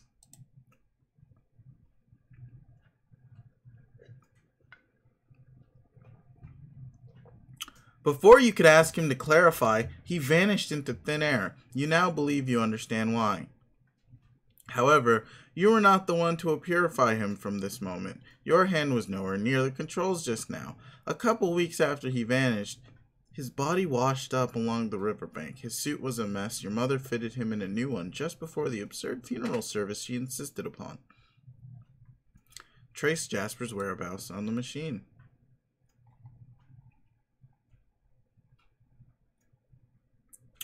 You roll the clock forward to a week after he vanished. It seems there is no accessible feed tracing his whereabouts during that time frame. You fast forward another week. There he is, just as you found him.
Someone just Steam messaged me, what?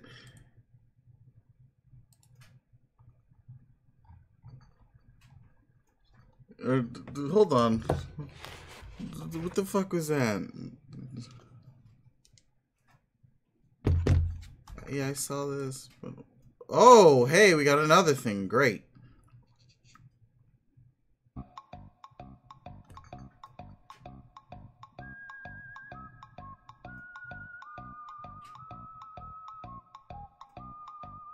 Oh, never mind. It was a Steam sale notification.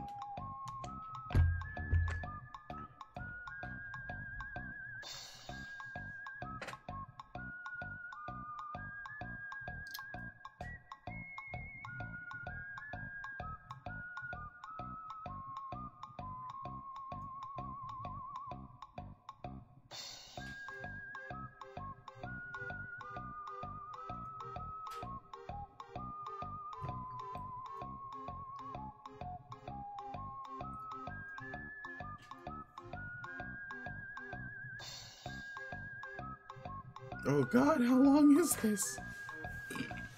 Excuse me.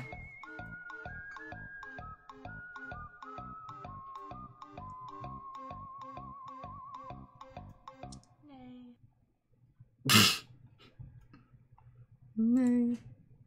Okie dokie. So we got a dead Jasper's a oddly cinematic flash about. Oh, okay. It's Jasper's. He's alive. Ah, sweet. Purify Jasper's immediately. Why would you purify the dead kitten? Stop fooling around and transportalize output there. Ooh, pretty decent escapalization. Locate and feed the devil beast you call a pet.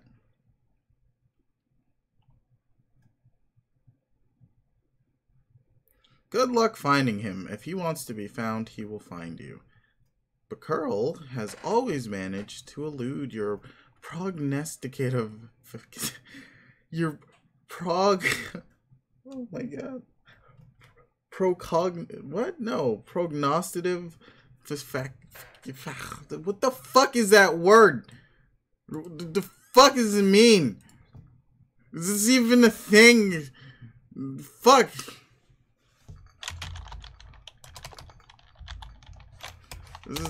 Fuck God, it's just fuck. What? Prognostications. Prognostic. What the fuck? Prognostications. The fuck does that even mean?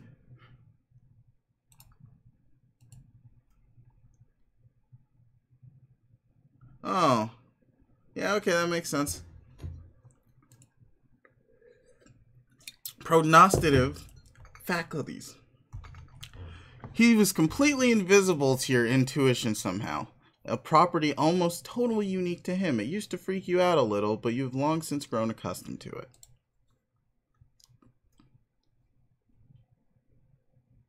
Oh god, it's actually a demon spawn. Is he warping the fucking dimensions and realities, or is it just a feeling? Oh, it was nothing at all. Moving right along. Up. Retrieve the package you expected to arrive. The birthday package you were expecting from John arrived months late, and yet right on time. It landed over there past a crumbling monument, a satellite to the great mystic ruins at the center of the crater lagoon. Triple somersault into room, etc. Stick the landing. Okay, you do that. You are now in your dad's bed. Where are all the clowns? Oh. You spot your dad's briefcase beside you. It probably contains all sorts of clues, or at least various forms and paperwork critical to his trade as a hilarious street performer. Snoop.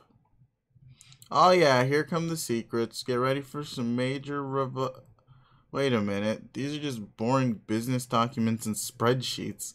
What the hell is going on here? Uh-oh.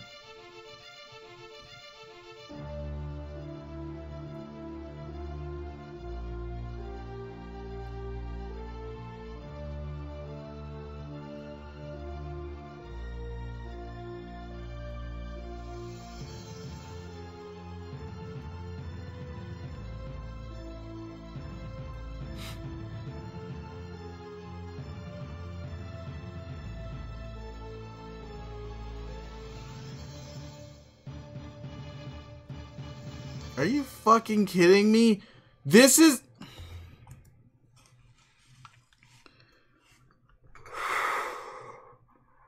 Are you fucking kidding me, John? This is your existential crisis, not the fucking goblins going on, not your fucking grandmother coming back as a spirit, not the fact that your dad is fucking missing. No, that he's a normal fucking guy?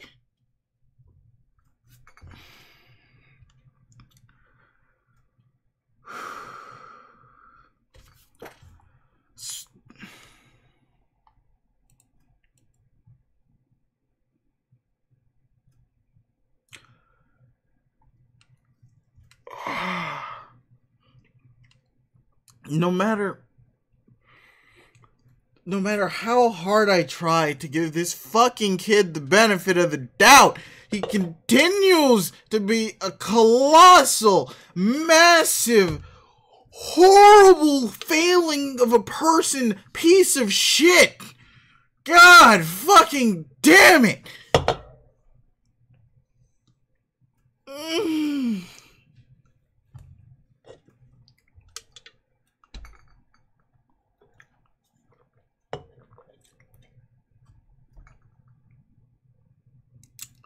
Yeah.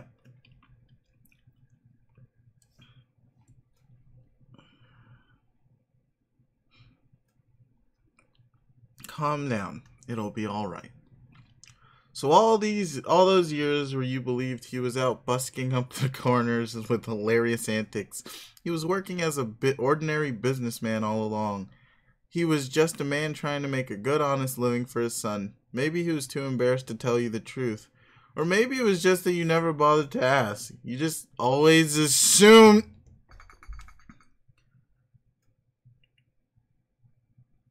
Okay, so we're going to take a small intermission here because John's a piece of shit and I need to go deal with that.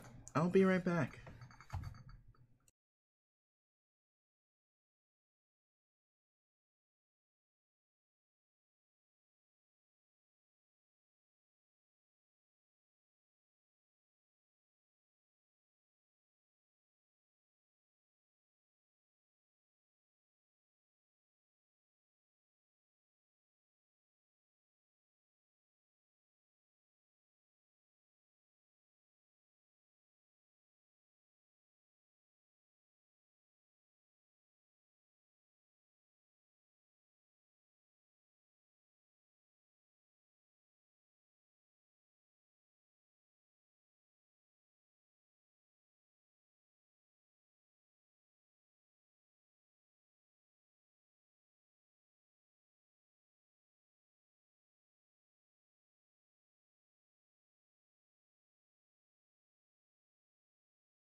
I hate everything about this little shit kid. I'm simply not strong enough to handle his bullshit.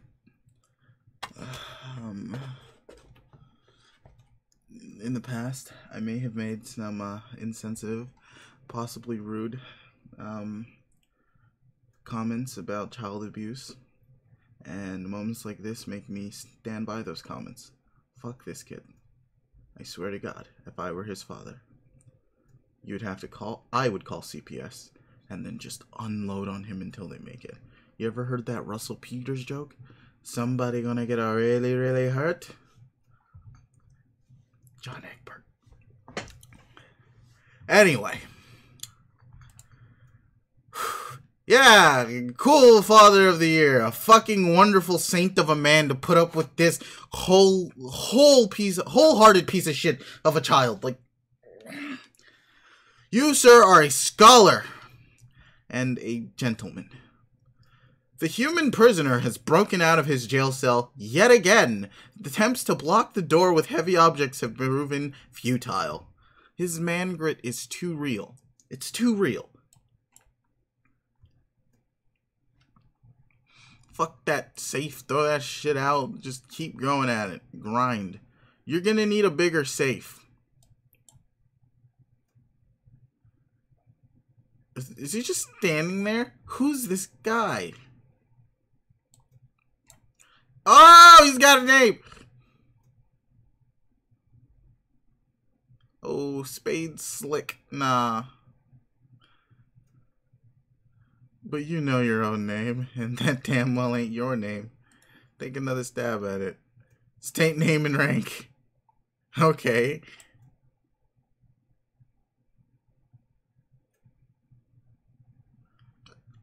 State name and rank. You are Archagent Jack Noir. What? Oh, Archagent Jack Noir. You oversee the various affairs of a dark kingdom. Presently, you are determining how to deal with this prisoner who has been a thorn in your side since he was apprehended.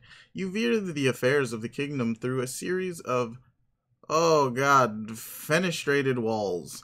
And you have 3 walls nearly enough to form a crucible of vigilance, which is a full and proper enclosure for an agent of your stature. However, much to your utter contempt, your 4th wall has been stolen some time ago. Hey, break the 4th wall. Don comical hat. This frivolous headdress turns your stomach. You'd sooner stick your head in a furnace than coax it into this monstrosity's loathsome, colorful mall. It's bad enough that your exalted ruler ordered everyone to drape themselves in these hideous rags the moment the troublesome human with pipe and his child showed up, but you draw the line at the hat. Everyone's a critic of uniforms. Call a minion. Huh. You order one of your burliest agents to the scene. He brings something heavier this time.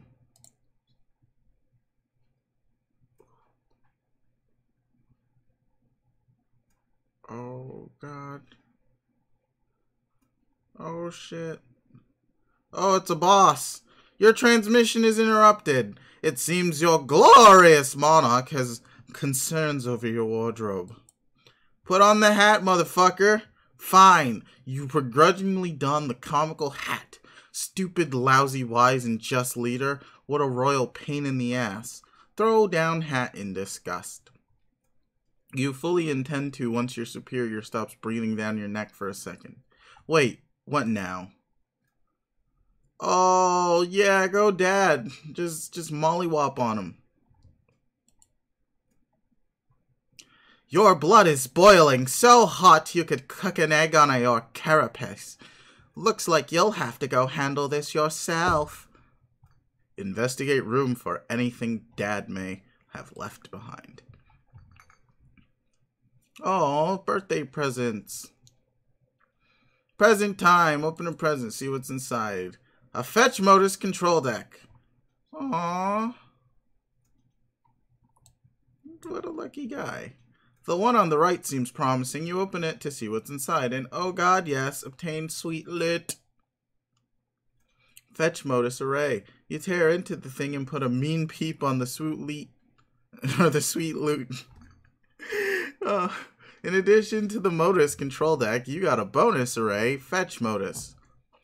Plus another 12 cards. Ooh. which are practically worthless by this point, but hey, you'll take them. Damn. That's a deep inventory. Yes, sweetly. First thing you do is flush the extra cards into your deck. Okay, this is just way too many cards. Equip Array Modus. The Array Modus allows you to store and retrieve any item from any card at any time. It is exceptionally serviceable, albeit difficult to weaponize. Boring. Read instructions for control deck. There's nothing to read, really. You just pop some Modus cartridges in the slot, fire it up, and see what happens. You start by putting the stack and queue modi in the slots. What? That's cool. Your Sylladex now behaves like both a stack and a queue. Items can be removed from either the top card or the bottom card. See, that sounds all fine and dandy, but then what happens when you add shit? Oh, that's cool as fuck. It's in distinct queue stacks. This is dope. See, that's cool. That's yes. You see no reason not at all not to jam the array cartridge in there too. You make sure to blow the dust off first, of course. The Sylladex reconfigures itself into an array of distinct queue stacks. Now we're talking. This is the sort of needless complexity you've come to expect from your inventory management system. Unwrap the smallest presents first. You have a staunch policy of always saving the biggest presents for last. Always. Motherfucking gushers! You receive a box of delicious fruit gushers. Could this birthday get any better? You don't think so? Aside from the fact that your father's been fucking kidnapped, your house has been destroyed, and your neighborhood absolutely decimated. So, or not even decimated, sorry. That's understating the amount of damage done to his neighborhood. Your neighborhood has been fucking apocalypsed. But sure, you got fruit gushers. Open the big one. You thought wrong. It's a dapper ass suit. Fill up an entire Q stack with shoes. Okay, awesome. Q stack's full of shoes.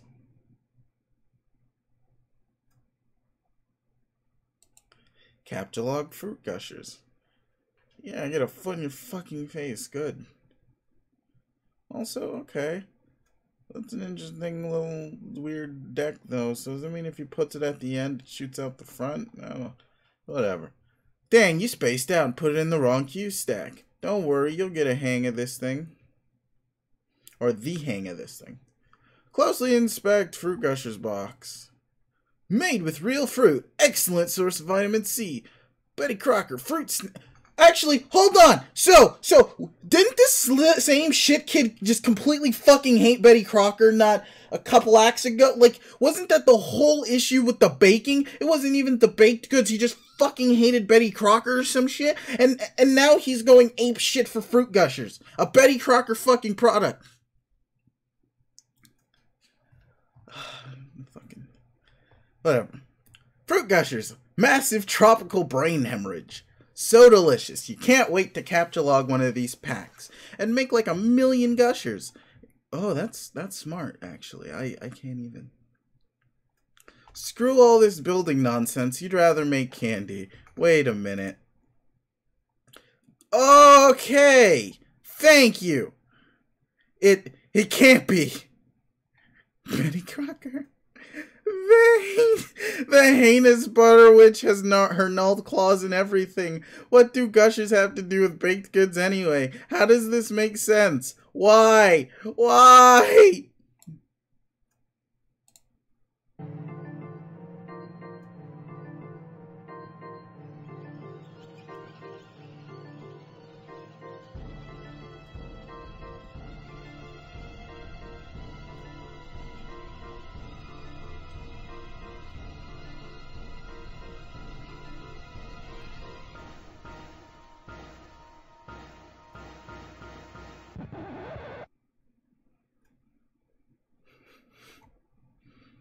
This is stupid. Thank you. Thank you for someone for justifying and noticing, because it's fucking stupid.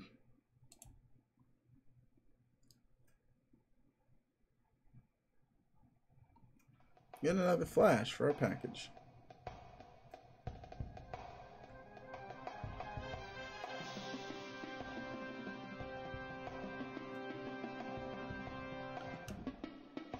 What the fuck kind of pet is that?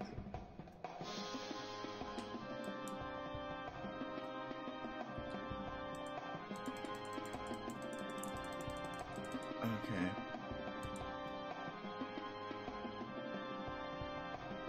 Not where I aimed at all.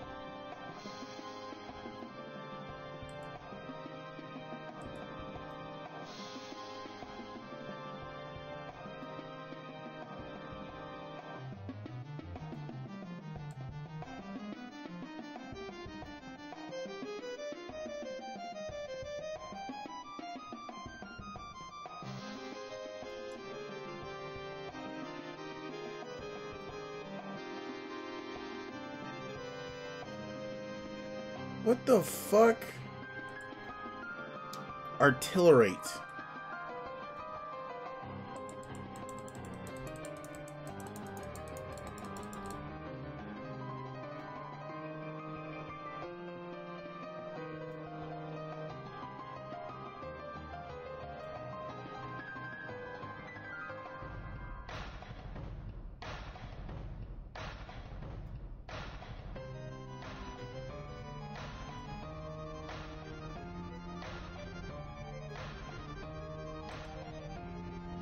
Arminify.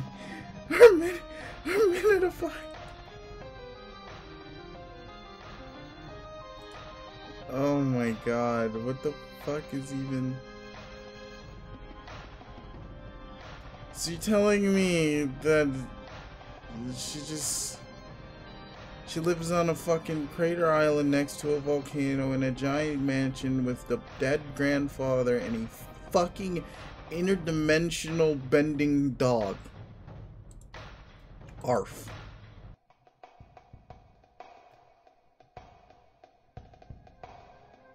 Are you fucking kidding me?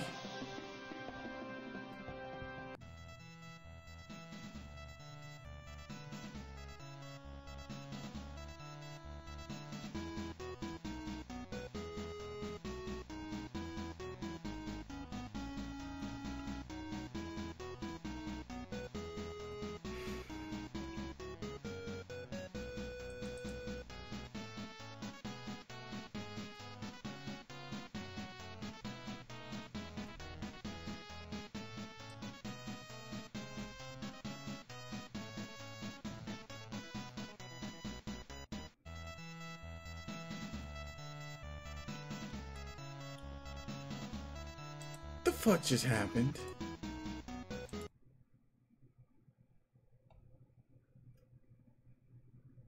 She's got to do something about this narcolepsy. It's just, no, they can't be safe.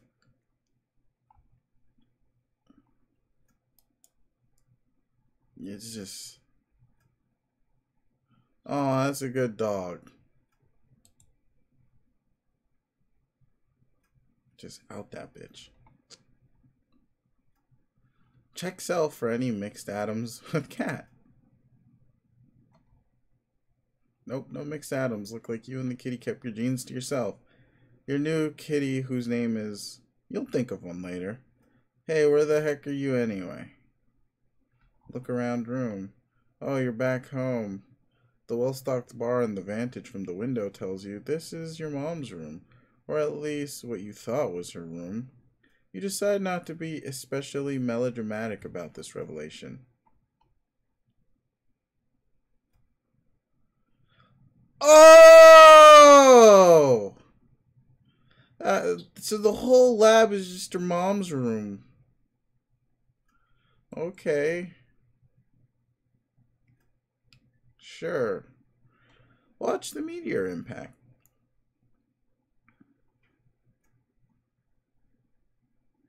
Hey, that's funny. Shouldn't that place be unestablished by now? The downpour of smaller meteors has stopped. Ho!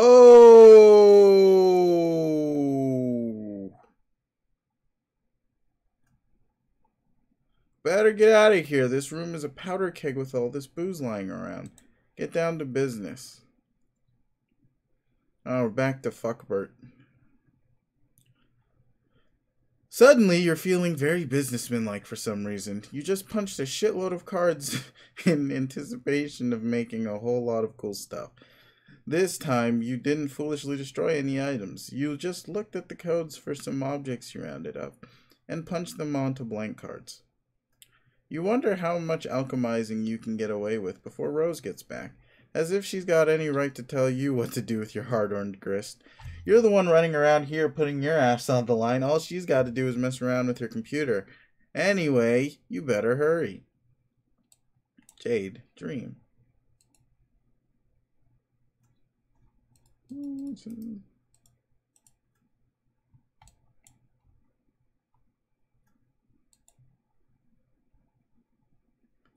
Woof. It's Robot Jade.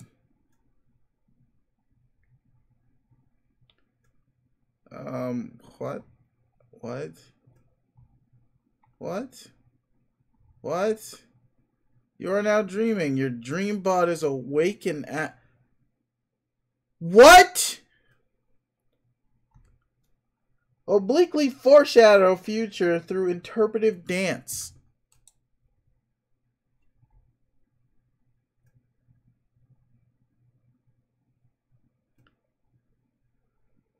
What the fuck is going on? Oh my god. Your silly dance foreshadows nothing and is essentially meaningless, but it sure is a lot of fun. Quick, get into bed.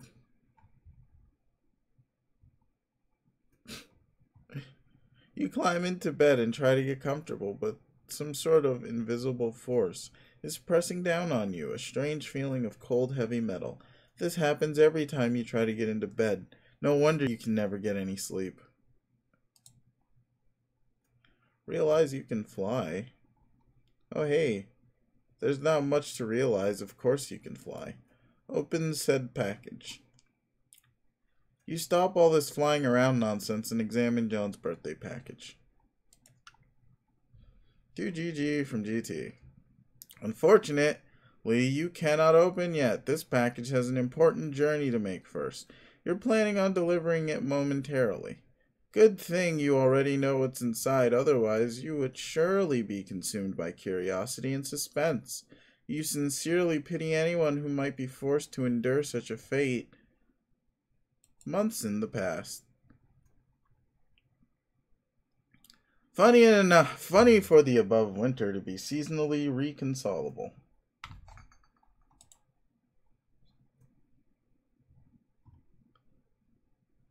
Hey, Pestilon. Hey, happy birthday, Jade. Yay, thank you, John. Ooh, okay, I got your present in the mail just on time. Plus, I sent Rose's too. And Dave's too. Why do your guys' birthday all gotta be bunched all together? You're running me ragged. Yeah, okay, I know, but it is nice of you to think of us all like that. I can't wait for you to see what I got you. I don't want to spoil it or anything, but hopefully it will help you solve these problems you've been having lately. Mysterious wink. I'm sure it is great. I can't wait either. It might take a while to get here from there, but it will be worth the wait. Oh man, I'm such an idiot. I forgot how long it takes you to get stuff. John, that's okay, really. I'm sure it will get to me exactly when it needs to, and it will be a nice surprise when it does. Okay, well, I hope so. Heart. Hold on. I'm back. Sorry. I had to tell someone to go away. Oh god, the trolls again? Yep. They've been such a pain in the ass lately. They seem like there are so many. There are either like 50 of these retards, or it's one guy with a lot of alt accounts. I've never had any sort of feeling about them or what they want, which is kind of weird, but it seems to me they are probably all different people and not one guy. I've counted 12. What do they want with us? Some people just like to needle others for some reason, John. It is like a game, I guess. They're all like pranksters. Hell no. Shittiest pranksters ever. But I think they're mostly harmless. Every so often they manage to get through my block filter and hassle me. It's been going on for years. Actually, some of them are kind of funny, I think. Oh, wow. What? Yo, my alarm is going off. Yay. I have so many fucking alarms. That should be the last one, actually, shouldn't it? Yeah. Anywho. Oh, wow. What? Years? Okay, well, I am sick of them. I've been thinking of changing my Pester Chum handle to throw them off the trail, so I guess I'm gonna do that.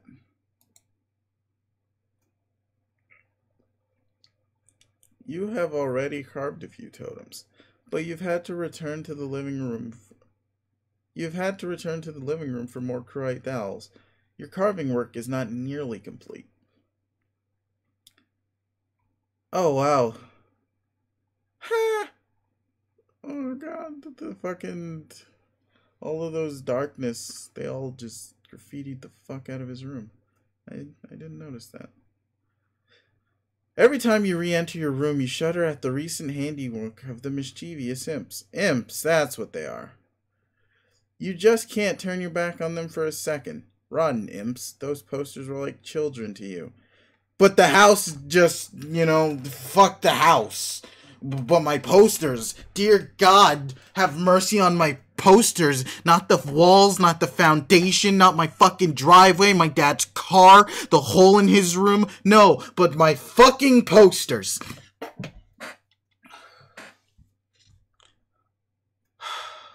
goddamn, I fucking hate this kid.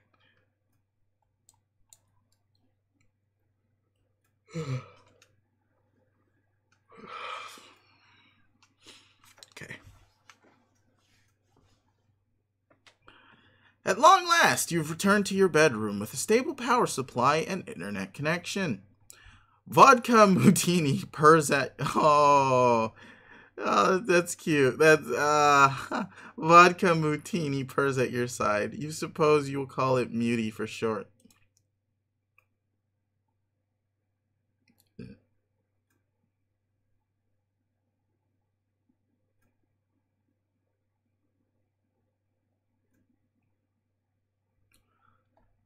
Oh shit, you're right. They were in the flashback.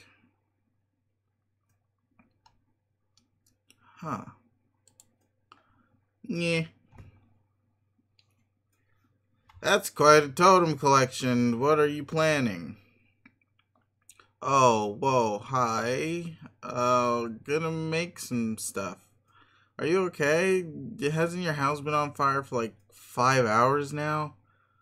No, it was the nearby forest, which up until quite recently would have been best described as on fire. But you may be excited to learn that just as recently, my house finally notched that achievement. Wow, congrats, I guess. Thank you. Have you seen Dave? Nah, his bro is probably busy kicking his ass. That's probably all there is to say on the matter.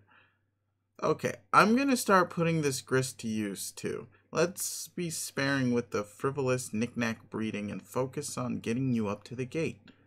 Yeah, okay, I hear you, but I think we'll have plenty. I've been killing imps all over the house, and now it's lousy with gushers. Gushers? I mean grist. Serves them right for ruining my posters, the bastards. Which posters? Don't you see? My sweet movie posters. Look at them. They're fucking ruined. John? Are you suggesting that imps are responsible for defacing your movie posters? Yeah. Your posters have looked like that ever since I first saw your room. The moment we started playing this game, I thought you defaced them ironically to mock your father's interests. John? Very funny, Rose.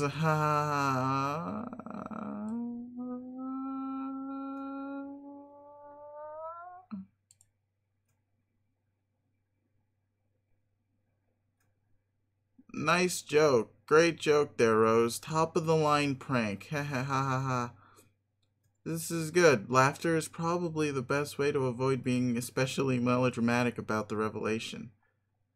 Yeah, haha, let's keep this joke going, because it's a good one. Haha, oh my, ha ha ha ha.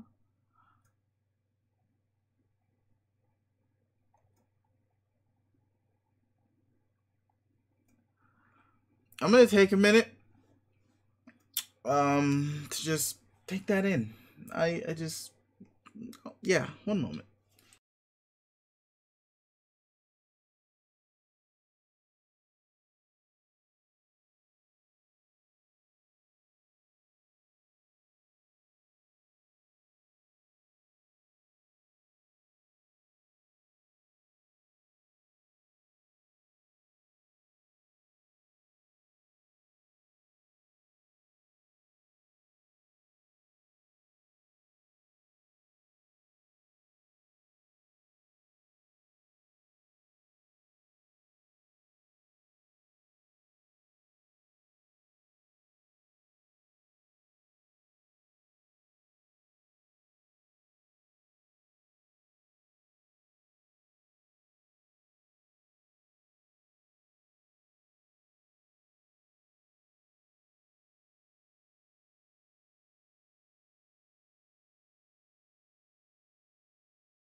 Okay.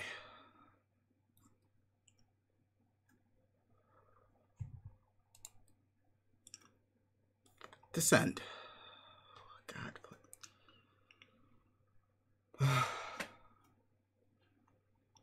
You cannot descend from the top of your mobile station. The loose cable you gathered up and tied together is not yet long enough to allow you to reach the ground safely. You've used up all the cable you can find. You will have to come up with another plan. Sacrifice your marital sash for more cables? Fuck no, yeah. I agree. Absolutely no way. What are you, crazy? A mayor does not relinquish his marital sash under any circumstances, ever. Period. Purify the temple. Oh. Oh. You can purify living creatures, so why not people? That's such a dumb idea. Not as dumb as using your sash. But it comes close. That temple is way too big. You'd probably just end up purifying a chunk of useless, boring rock.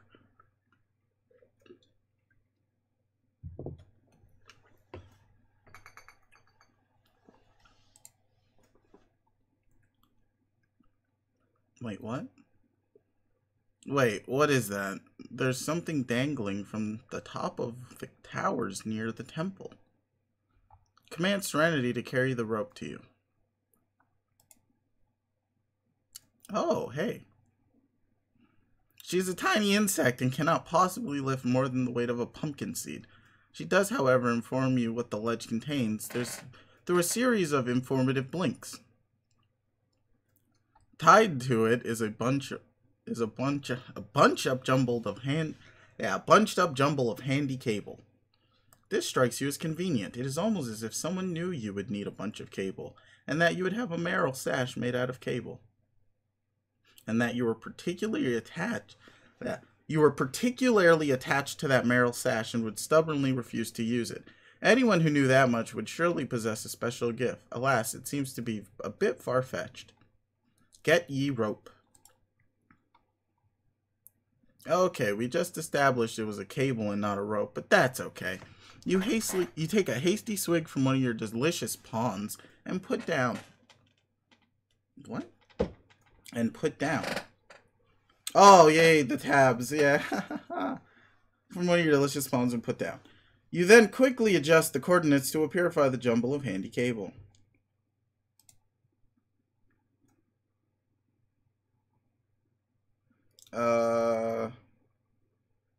Ooh. To Mr. Mayor. Oh! Oh, shit, Mr. Mayor. Let's go. Oh, of course. The time wasn't set to the present. Somehow it got reset to a few hundred years ago. It is some sort of present from the past in the present. Attached to it is an envelope. It looks extremely important. You open the envelope. Inside is a letter and another envelope. This is all highly confusing. You do not know what to make of it. Still, it is obviously critical mayoral business, which you take very seriously, and you will defend this package with your life. Try to purify the cable. Got him. You set the time to the present and purify the jumble of cable. Take the obvious course of action. You tie all the cable together and carefully lower your precarious pumpkin bindle. You rappel down the station with the package, which must not leave your side. Years in the future, which is to say the present moment precisely.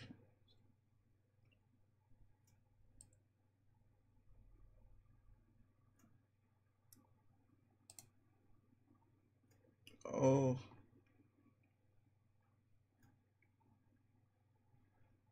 Ooh, snipers. Or binoculars. An aimless renegade prepares for company.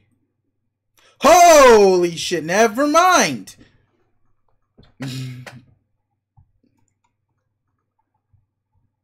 Just that, okay.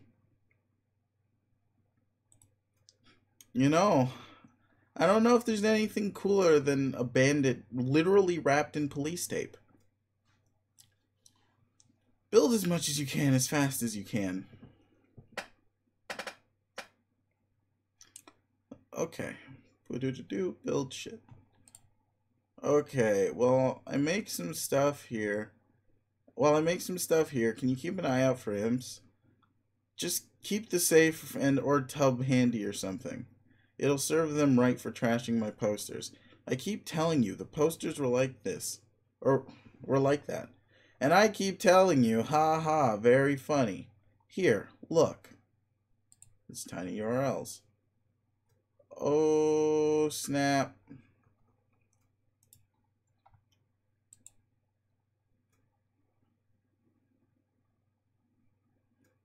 What? Sprite prototype German's remains. Holy shit. Okay. Yeah, I saw those, but they didn't look like that before. You must have changed them. Even if I had the motive for such a bizarre and pointless deception, where would I find the time? I don't even have Photoshop. Then why didn't you tell me they were there? I had no reason to think you were not aware of them. I thought you were strange, certainly, but was not struck by any particular impulse to discuss them. Okay, it still doesn't make sense, though. implying that I drew them a while ago, then forgot and couldn't see them, and now suddenly see them. That's stupid. What would that even mean? What would that mean? It looks like you were in your father's room recently. Yeah. And how did it make you feel to discover what was in there? Oh no, I just realized you're gonna psychotherapify me. Well, don't bother. Maybe I'm just being a friend. Maybe. I suspiciously. Anyway, I guess you saw what's in there. It's boring. There's not much to even see. That doesn't matter. What matters is how seeing it affected you. It clearly has in some way. Well, I don't know. At first, I was nervous to go in and find some of his weird clowns. But of course, they're stupid and I hate them a lot. But then I didn't see any. It was weird. I felt weirdly, like, disappointed almost. Is it fair to say this changed your perception of your father? Yeah, I guess. Is it such a stretch to conclude it changed your perception of other things as well? No, maybe not. But what are you getting at? It sounds like you're saying I'm crazy. Alchemize. Maybe alchemize. I don't like to use the word crazy. Oh god, see, this is therapy bullshit. That was a joke. But anyway, whether it means you're crazy or not, consider this theory. Your presumably long-standing tendency for scrawling this imagery is really your subconscious trying to express something disturbing within you, possibly something from your past which you've blocked out. And since you've suppressed it, your conscious self cannot acknowledge the drawings. Therefore, they've been invisible until now. Why now? Perhaps you've seen evidence that conflicts with your worldview, the worldview your subconscious has constructed to obfuscate the truth, that your dad is not necessarily the clown-loving maniac you thought he was. All along, this negative attribute, buried in your psyche, may have been projected onto him, and subsequently reveled as a sort of defense mechanism. But this is absurd. My dad loves these shitty clowns. He's got these statues and paintings everywhere. Is it unthinkable that over the years it was he who believed you were the one with a passion for clowns because of all the strange drawings in your room? A father then embraces his son's hobby to establish a stronger bond, or wages a campaign of passive-aggressive mockery of your interests. Either is plausible. I don't know your dad that well. I don't know, but not sure all about all this. But I think we need to stop and acknowledge the bunny sacker fedora I just made. Yeah, it's awesome.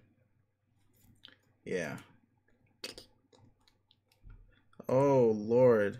Whoa, what are you doing, by the way? Rose, sorry to say, but this is all looking kind of silly. I'm trying to spread the upward construction around so much. I'm trying to spread the upwards construction around so there is a more substantial foundation for later on. I'm starting to wonder if there will be if it will be strong enough. It's kind of starting to wobble a little. I don't think brick chimneys are meant to serve this architectural purpose. Yeah, no shit. I might have to adopt a different building strategy.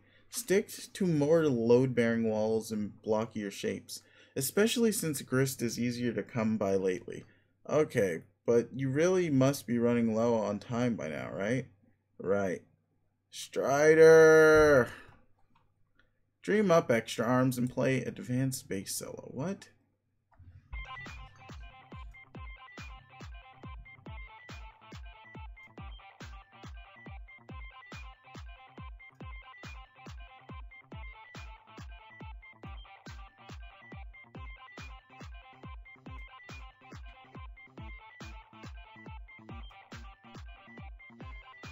Oh, that explains it.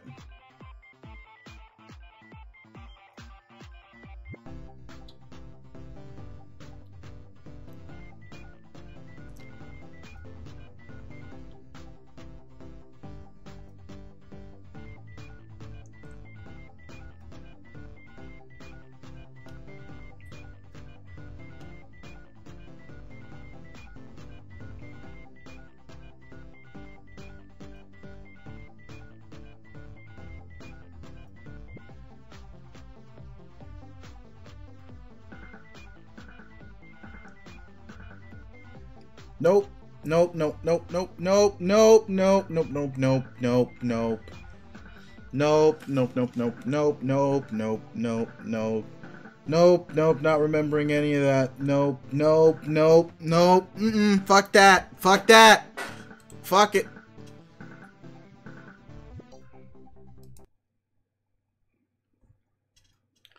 Change wardrobe fire. Cycle through Starheart Horseshoe.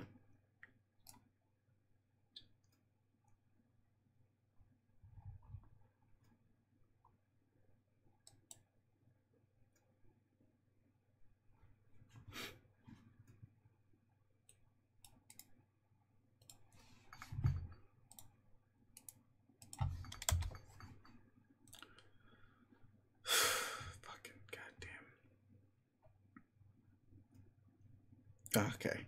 Good idea. You leave the moon in cycle cuz you like it. Oh, you get the moon. Yeah, okay. Go explore the Golden City.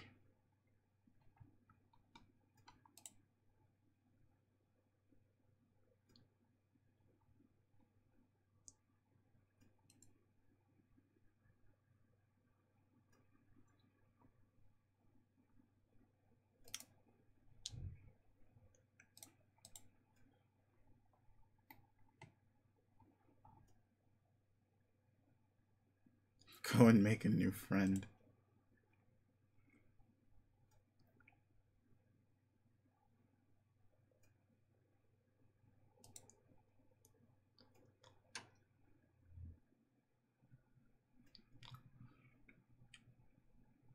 Ooh. What is this?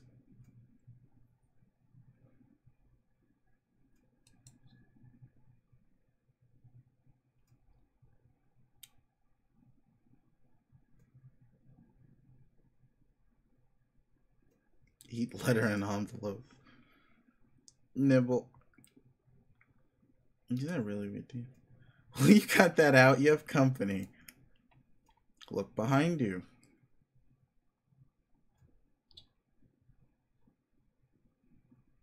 Oh, hey, it's PM. See over there. Read letter. Dear Mr. Mayor, go there.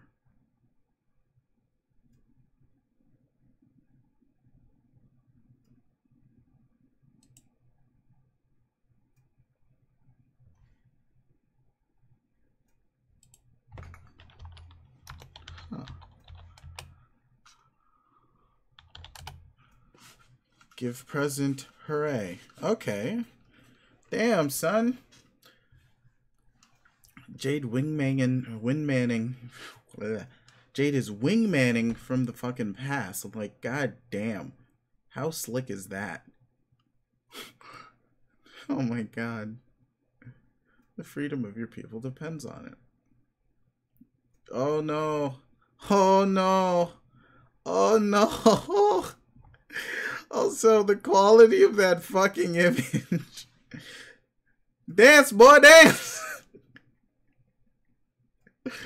God damn it, shouldn't have dropped Pachinki.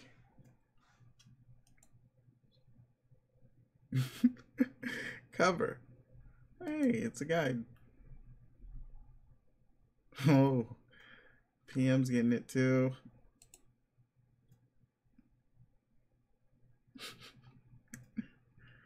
Oh my god. Fucking god damn it. He's got the aim of a stormtrooper.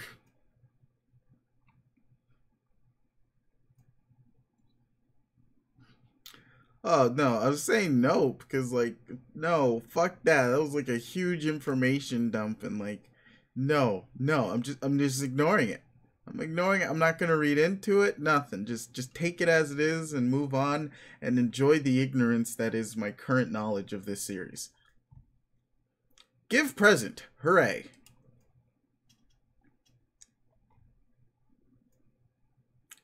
To Miss Mail Lady. Oh shit. God damn, Jade. Gracefully fly to the other golden tower.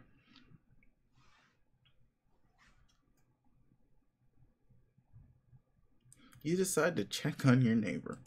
Inspect neighbor's tower.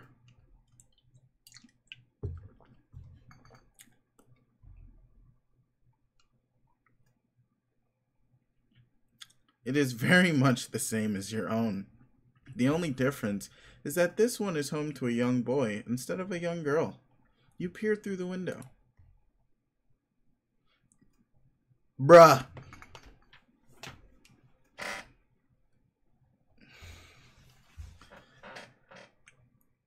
Oh, fucking God, fucking damn it. Why? Why is it doing? Why is it? Oh, fucking God. Where's this? I really wish I had booze. Having booze would be a lot nicer. John is, of course, sound asleep. But it looks like he is having troubled dreams as usual. You cannot disturb his slumber, though. He will wake up when he is ready.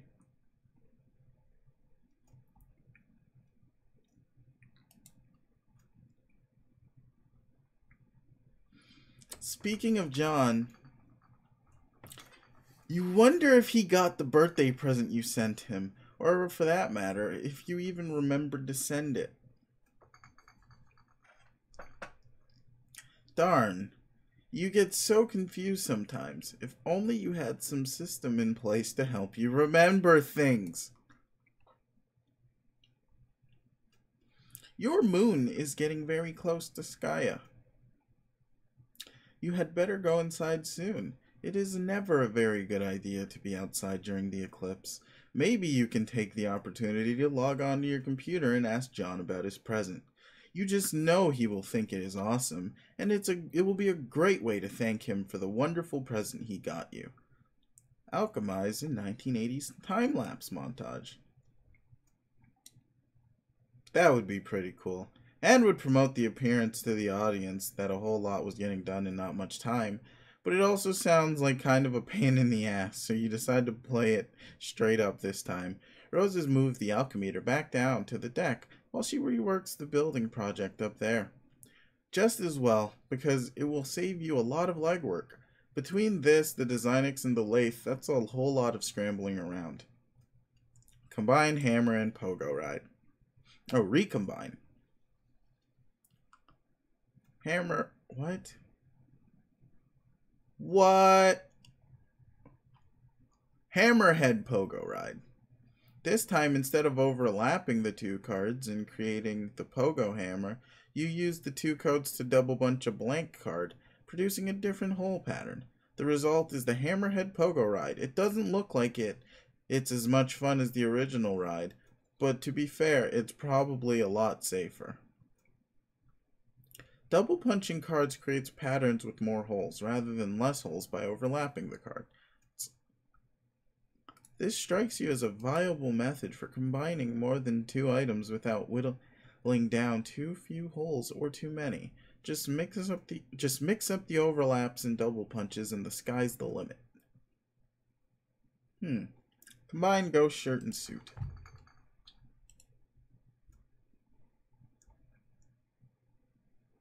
Oh, that's cool. Green slime ghost suit. You create the green slime ghost suit. Pretty swanky, but you are not completely satisfied with the wardrobe upgrade yet. Combine ghost suit and wise guy book. Hey!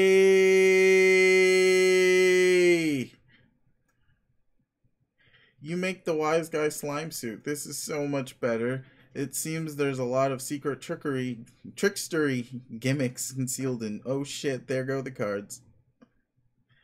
Combine glasses and PDA. Serious business glasses. Oh shit.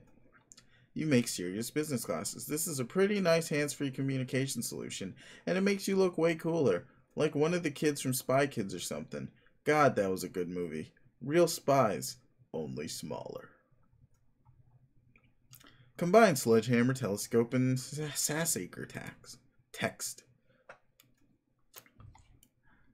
Telescopic holy fucknut. The telescopic sassacrusher. You make this telescopic sassacrusher. God damn. It's a tongue full of fuck.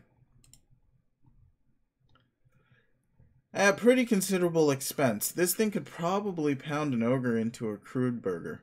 Of course, you have little hope of lifting it whatsoever. Why not just inventory it? Combine gushers and blue ectoplasm. Hella blue phlegm aneurysm gushers. I would not fucking eat that.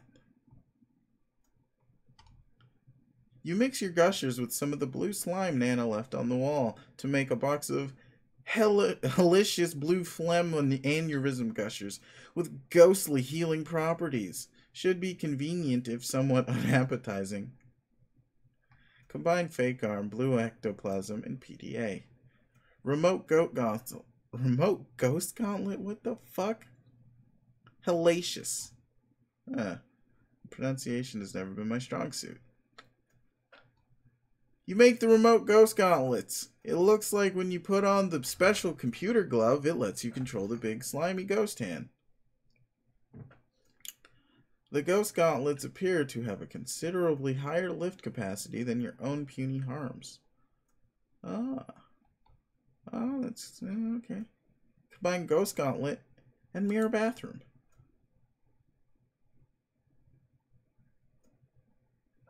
Phew. Excuse me. You make a left-handed remote ghost gauntlet to complete the pair, because you don't see why the hell not. Combine umbrella and straight razor. You make the barber's best friend. It suddenly seems worthwhile to you to nab that umbrella kind strafe specibus that's been lying in the study for a while. Combine gushers and shaving cream. Betty Crocker Barbasol Balm. You make a deadly Betty Crocker Barbasol Balm. Be careful with that thing. Jesus. My phone's gonna ring. Hey. I'm just not picking that one up because I don't recognize that number. Okay, you have a cool idea for something to do with your Ghost Dad poster. But it looks like you drew shit all over that one too without realizing it. Lousy, goddamn, stupid, subconscious.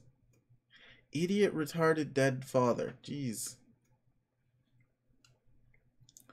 Anyway, you think you have an idea how to clean it up. Capture log, punch, Heath Ledger Joker figurine. Oh.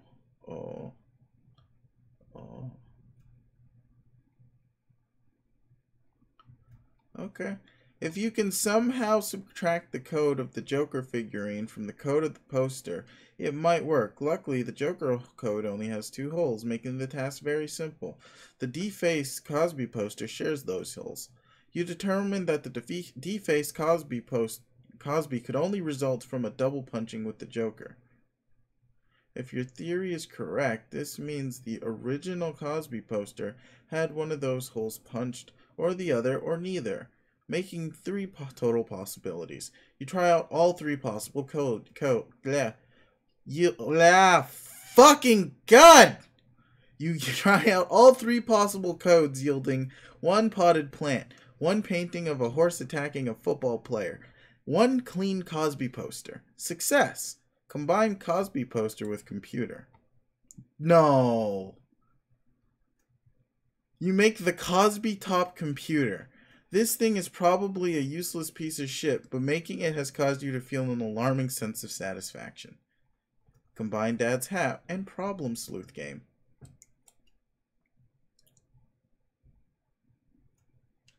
There's something really weird about the idea of just, sliding into the DMs on your Cosby top. Oh, God. Fedora plus candy corn. Okay. You make another ordinary fedora with 4 pieces of candy corn inside. Combine hammer and problem sleuth game. Whatever this item is, you cannot make it yet. It requires a ludicrous amount of grist, some types of which you've not even encountered. Combine iron and pogo hammer. The wrinkle fucker. Okay. Yeah, okay.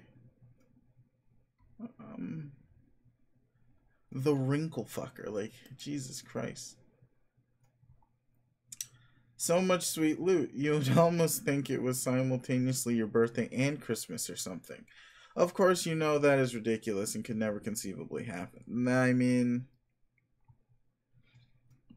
yes, technically for him. But back to Dave.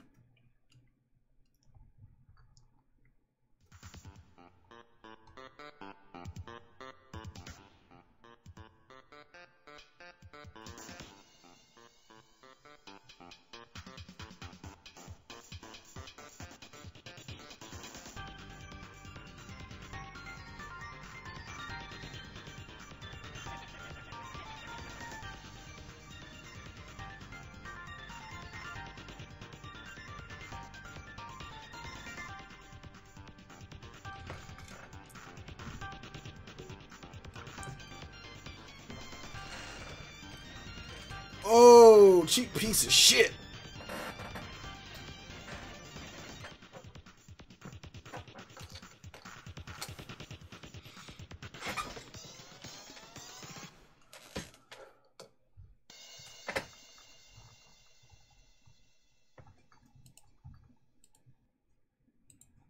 Little Cal is dead.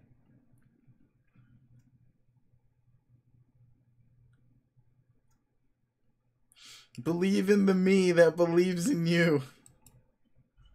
Oh, I clicked that. Whatever. Next.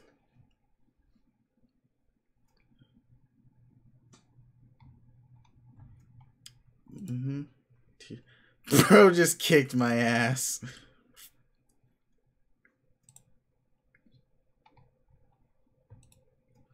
That's really all there is to say on the matter.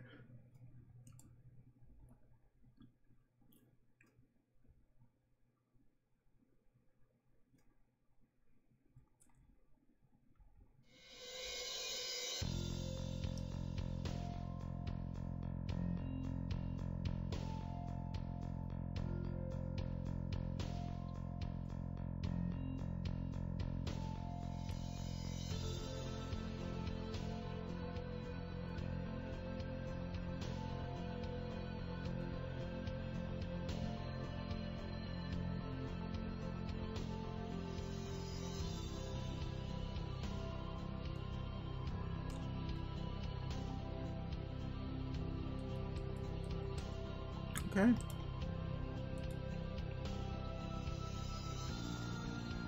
Oh, okay. We finally decided to go into something else. How much further are we gonna go?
Oh, it's back to this.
All these fucking timelines, bruh. God damn.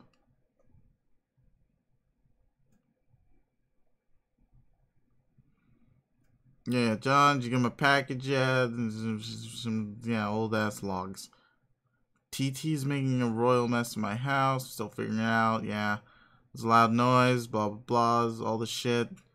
Rose dropped my cards. Talk. Yeah, we've been here. We've seen this.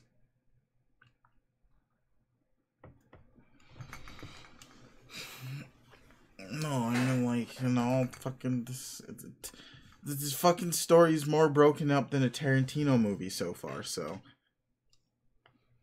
that's what I mean.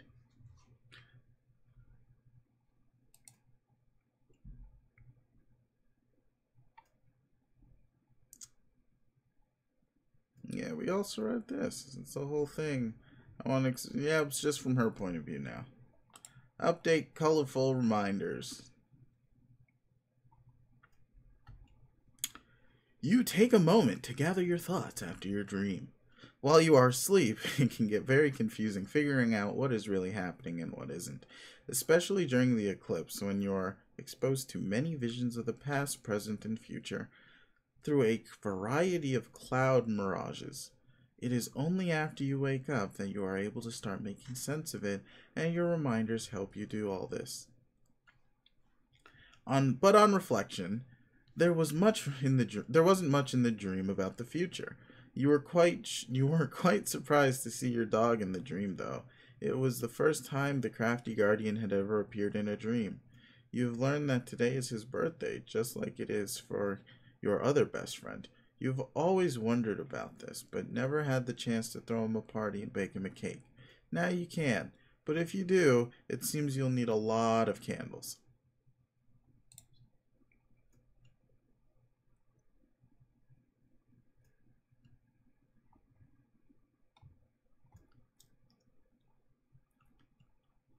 Beck has never allowed you to go and enter the mystic ruins for some reason. You always assumed it was on account of your protection, but your dream has strongly suggested that to you that your dream has strongly suggested to you that that is where you need to go now. Since your dream bot is secured in its chamber and does not need to be looked after, Beck is taking a nap in the grand foyer, as he usually does. Perhaps you can take advantage of this and sneak out of the house another way.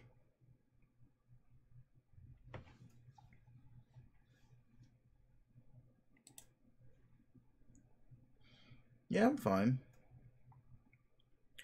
Oh, yes, of course. One of your reminders reminds you that you still have a package to deliver too. This way, you can kill two birds with one harpoon gun. Okay. Ooh. Use harpoon to zip line into the great outdoors. How good of a shot is Jade? Choo. Chink. Oh, fuck that. Rose, finish building. Fun fact, I have a fear of heights.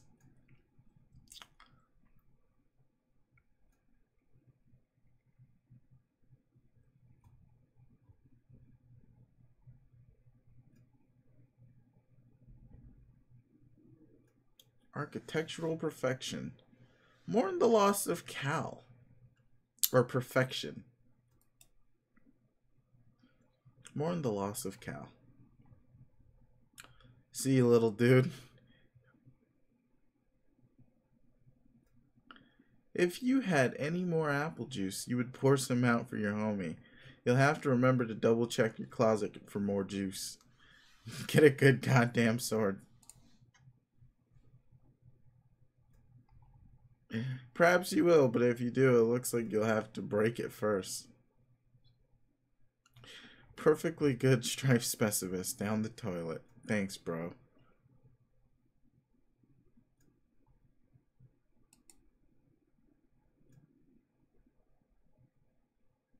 Yeah, he still has a bunch of fucking swords. You try to grab the beta, but you forgot your Sylladex is completely packed. You wonder why you jammed all this useless crap in there in the first place. Maybe you assumed you would weaponize it all during one of your customary hash rap battles with your bro. But in retrospect, that probably just would have been a huge chore and would have made the battle drag on forever.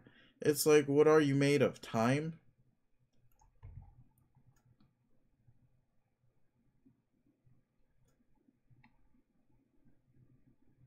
Check your modus and set it to Scrabble values.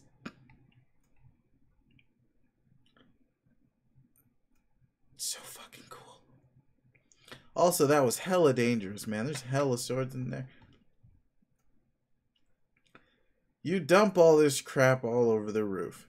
You then set your modus to the Scrabble hash function for some reason. This function always makes it a little less intuitive to calculate hash values for items, and therefore more cumbersome to wrap with, but you guess that's kind of a moot point now that your bro flew off fuck knows where. His mysterious ways always transcend irony once again. Get beta.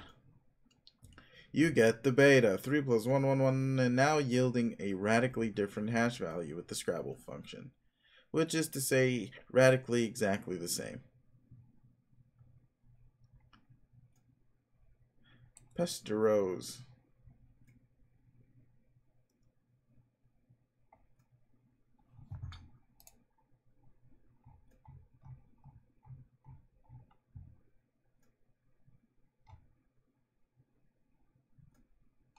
Oof. Pester blog. Okay, I got it. I hope you appreciate how much gross spongy proboscis I had to fillet to get this game. Hello?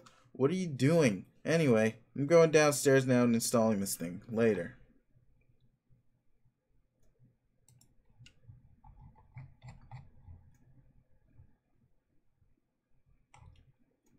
Oh man. She's really deep. You have finally finished your building project. You have done about all you can do for John. You don't think you can provide much assistance against all those ogres this time. But at least now John appears to be armed to the teeth. All there is left to do is wait for Dave. Oh yay. Capture log and send John code for his present. That would certainly hasten the parcel's delivery, but the gift is not finished yet. You have spent months accelerating your knitting skills to be able to make the gift of perfect sentimental appeal. You even incorporated a cherished heirloom you have had as long as you can remember. When he sees your staggering gesture of sentimentality, he will finally understand. He will understand that in the game of facetious sentimental gestures, no one gets the best of Rose Lalonde. Months in the past. Dear Rose, happy birthday. Thanks for being such a great friend all these years. I know you like to make it out like you're playing it cool and don't care much about the people in your life, but you really do. I know deep down you really do. Hell, not even that deep down. It's like your subconscious is having a wet t-shirt contents, and you're being all aloof is this totally soggy shirt doing no good at all at hiding nothing. Oh wait, it looks like two can play at this game of cracking all these high-faulting psychology books. Aw, snap. But yeah, I got you this because I think you're really creative and you could make something nice with it if you put your mind to it, and it might help you take your mind off a lot of all of this serious business you're always absorbed in. You know, all this weird pseudo-gothy stuff or whatever. Frankly, it's kind of depressing. Anyway, you're the best, Rose. Have a rad 13th. I'll catch up with you guys soon. God, you're all so old. What a fucking shit kid. Answer. Oh, we getting trolled, lol. I'll do this. Why is it that when the subject of temporal mechanics is broached, your sparing human intellects instantly assume the most integrating posture of surrender imaginable? Time is not that difficult to understand. It is a utility that a universe may resort to in order to advance a desired degree of complexity, or it may not resort to that if it is if that is the case. It is all pretty pedestrian, but no. When time travel comes up, you present the face that a man shows when the breeze gradually alerts him to his absence of nether dressings. I don't see how you are to properly agitate you all. How we are to properly agitate you all if you continue to insist on failing to understand basic concepts which common infants effortlessly manage to describe via scrawlings in their own puddles of sloppy discharge.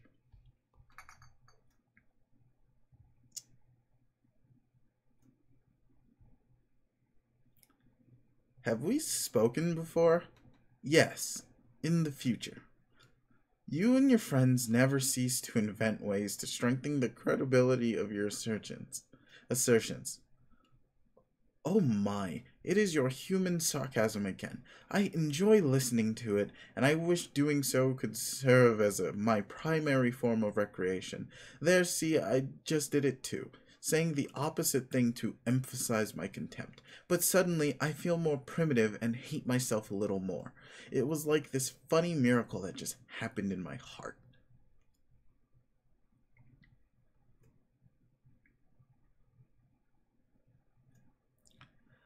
I would admire the sophistication of you and your fellow future dwellers a little more if you seem to be aware of the word human only functions as that sort of adjective in a bad science fiction.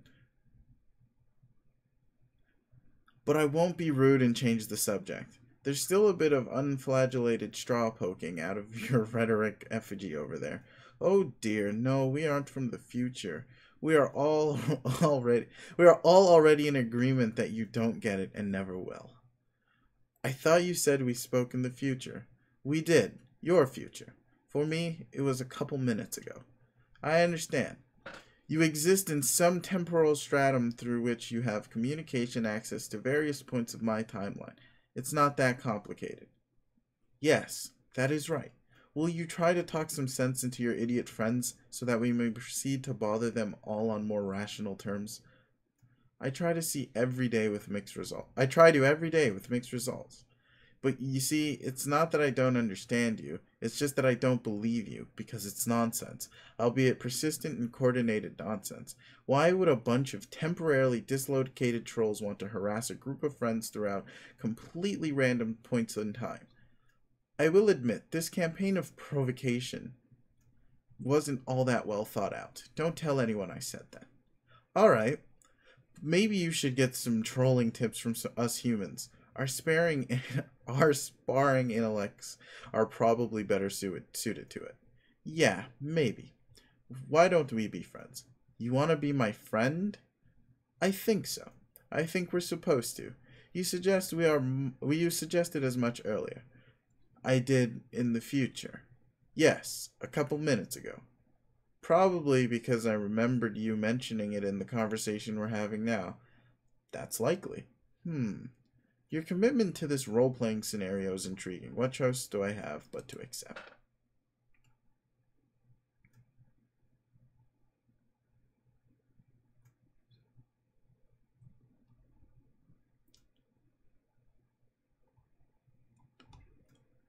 Oh, hey, she sent the shades.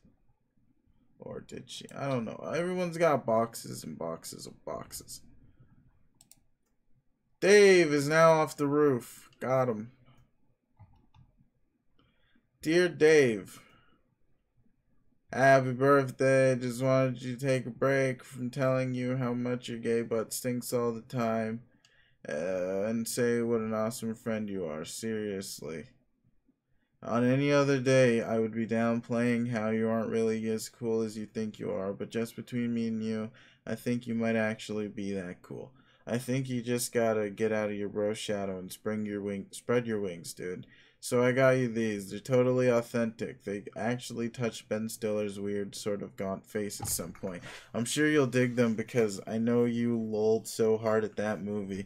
Okay, so for real, this is sort of a shitty present, but it's an ironic present because I know you wouldn't have it any other way.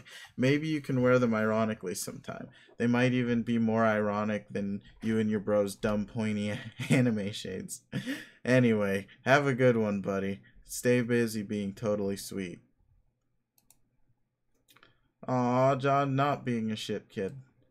Which makes him being a shit kid even more surprising and odd. But he is a shit kid nonetheless. Yeah, okay, someone's angry. Hey, first, okay, I think you're awful. Oh, boy. Let's put that fact on the table where we can both see it. Now, you've been primed for the digestive ruination that is about to take place, and the comprehensive soiling of the laundry enveloping your person. Oh my god, you type like a tool. Yeah, and now you're getting it. What you're in for? Are you ready to be trolled within an inch of your miserable human cortex? This is so weak. I'm almost getting tired of wasting good material on you guys. It's like you've got nothing. It's always one of you sprouting up and ranting about how hard I'm about to get trolled with no ensuing substance. You don't even know anything about us. One of you fuckers thought I was a girl. Yeah, but okay. The thing is, I don't care about your anatomical details and shit like that. I know what you've done, or will do, actually. It's the most awful thing. The worst you can ever do. Sorry, I wouldn't cyber with you, dude, in the future or whatever. Wait, what? Oh, okay, you're the one who likes to submit innuendo. Human innuendo. Yes, human innuendo. Sorry for the lack of clarity. So at what point in the future am I supposed to look forward to you whipping up this titanic hankering for my knob? Be honest with me, because I'm busy, and I want to know exactly when I get to clear some space in my calendar for when some fuckwit blunders out of a magical phone booth and makes a ballad-inspiring play for my throbbing beef truncheon. Should I be perturbed by these allusions? No, man, look. I just need to know when to be there. When the stairs come into alignment... Warned you about those stairs, bro. Or the stars come into alignment and your flux capacitor lets you finally state your meteoric greed for crotch doshin. I wouldn't want to miss it and cause a paradox or something. It'd suck if the universe blew up on account of you missing your window of opportunity to help yourself to a pubescent boy's naked spam porpoise.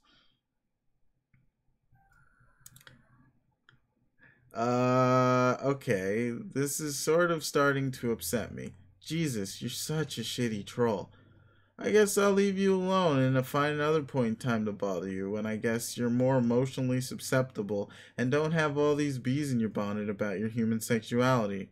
Oh no, dude, you sassed me up. We're in the shit now, together for the long haul. What? We're motherfucking entrenched in this, bitch. You and me. Welcome to Nam. Now grab my hand and shimmy your groggy ass off to that mud bank before Charlie gets the fucking drop. Who's Charlie? He's the guy who's gonna read our vows. I'm feeling pretty fucking matrimonial all of a sudden. Take a look down by your foot. See that little bottle? Stomp on that shit like it's on fire. Noisy ethnic dudes are flipping the fuck out, waving us around on chairs till someone gets hurt. I'm your 300-pound matronly of your 300-pound matronly freight train, and my gaping furnace is hungry for coal, so get goddamn shoveling. Oh my god. Bro, look in my eyes, that twinkle. That be devotion. You herniated pro wrestling, sweaty purple taint, sparkling like a visit from your fairy fucking godmother. Shit be pure and true. That's what you see, a kaleidoscope supernova of all your hopes and dreams all swishing together, radically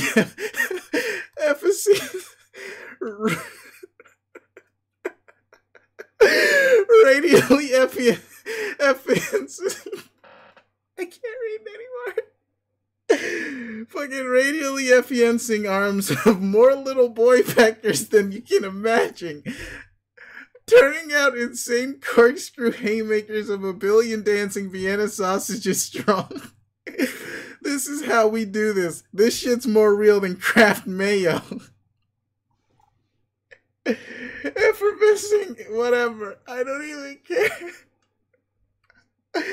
Oh my fucking god. What the fuck? Where did that even come? He got blocked!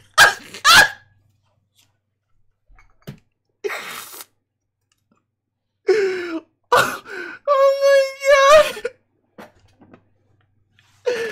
He fucking got blocked!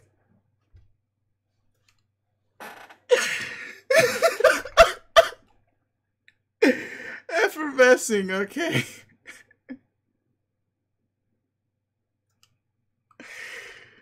Oh my god. You are now... Oh, the aimless renegade. You have identified a couple of unwelcome rogues outside your present stronghold. They are in violation of your jurisdiction. Despite your ordinarily striking marksmanship, you have spent your entire ammo clip without recording a single kill shot. What do? Realize your weapon is magazine fed and not clip fed. You don't give a shit about that. Examine the wall behind you. The wall exhibits rows of ancient hieroglyphics depicting an array of amphibious and reptilian life forms. This is illegal pictography. It makes you angry. Go search for more ammo. There is plenty of ammunition stored in various ammo crates, which you have spent a great deal of time unearthing from nearby dunes and hauling back to your stronghold.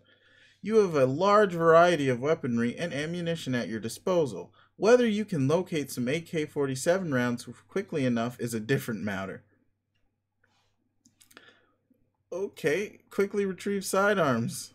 You retrieve a pair of deadly sidearms, but you will need a longer ranged weapon if you are to continue your enforcement.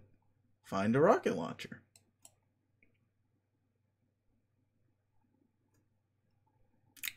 Ooh, rocket launcher. Okay, it's moving and what the... here's one. Befriend the unwelcome rogues. Jesus Christ. You wonder if you should reconsider your grievances with the offenders. Perhaps you should let it slide. They seem friendly enough, and it's been so long since you've had company. It would be quite the pity to blow up that tall, attractive female. But then again... They are both in flagrant violation, trespassing through several zones which you painstakingly marked off as off limits, while you conduct your investigation of this crime scene. It is your duty to investigate this illegal monument and get to the bottom of its illicit amphibious idolatry. Just thinking about all the sloppy footprints they are leaving in the sand makes your carapace steam. The law is all that is left to hold on to in this unforgiving dust bowl.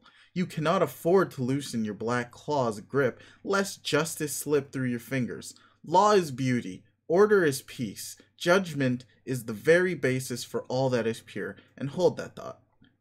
You need to take a moment to wear something ridiculous before you continue your spiel. Oh no. Bruh!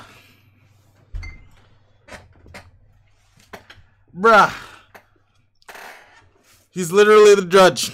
The judge, dog. The judge. Okay, so we got the judge, and now we got the mayor. God, okay, I'm gonna take a bite of the sandwich because I'm hungry, but...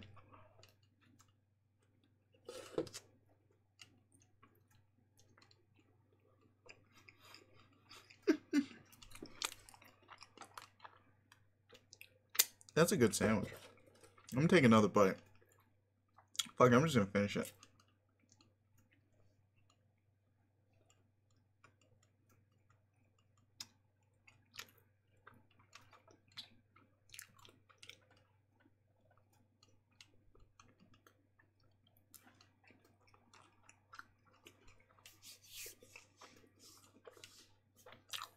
Yeah, I forgot what I was complaining about. It's fine.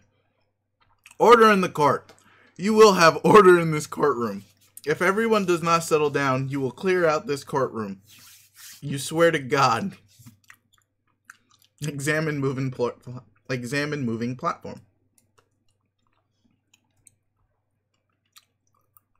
Oh shit, what?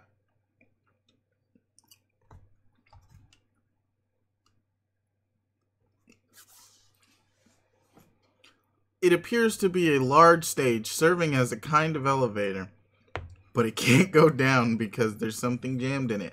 It looks like a peculiar musical instrument, probably centuries old. But yeah, the jury agrees. You've got to go blow up those trespassers. Oh.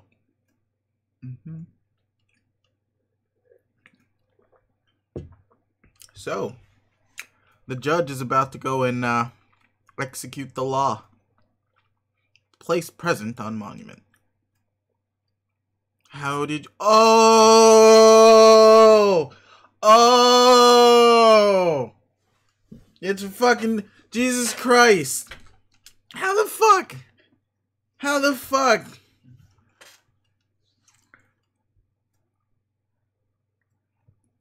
How the fuck?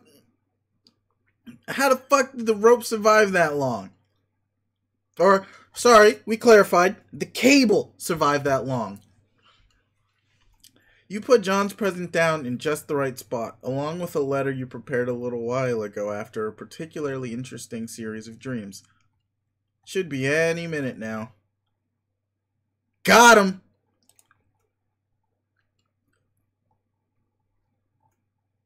You put down the time bait.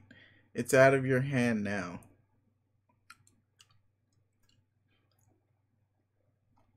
Jesus Christ.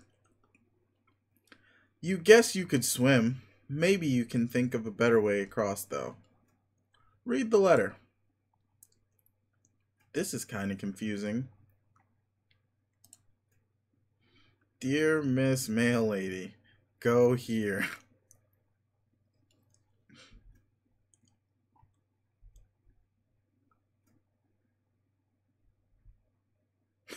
But you guess it's straightforward enough, even if the drawing is somewhat inaccurate. Got him. Oh no. Berate self for unauthorized demolition. Stupid, stupid, stupid. You had them right in your crosshairs. You have no idea how a crack shot like you could have missed. It's practically inconceivable. Be the law. You reload and take aim. That fair carapace. How it sparkles in the desert light. No, you cannot afford to be distracted by such thoughts. You are busy being the law.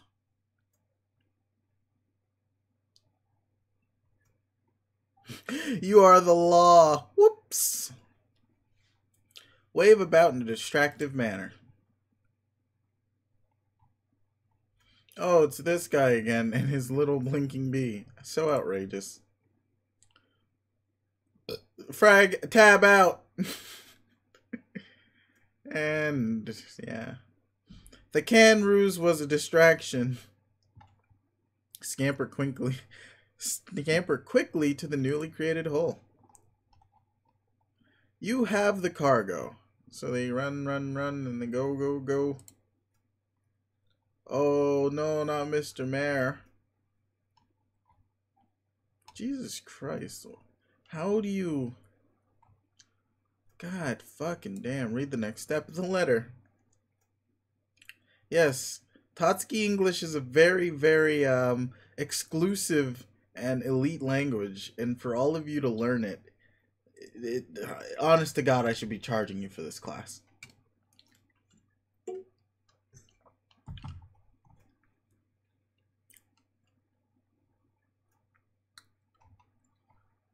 Huh. Go here. Deliver here. Last thing I ask you. Okay. At the bottom of the letter is a series of coordinates along with further instructions. You know what you must do. liberty, reason, justice, civility, edification, perfection. Come on. Male. Oh, yeah, yeah, yeah. Years in the past.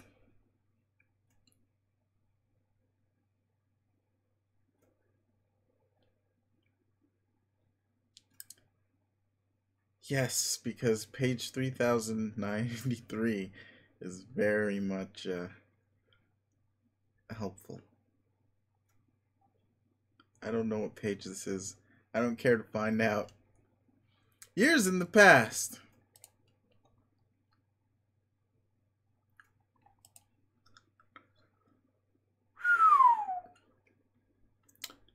Decapitation!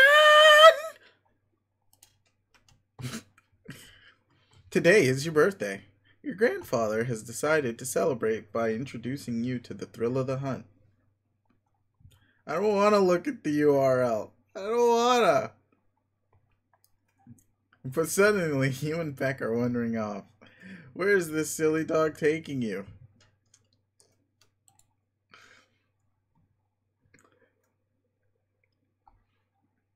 Ificate. Oh, sendificated. You find a present. What? Oh, shit.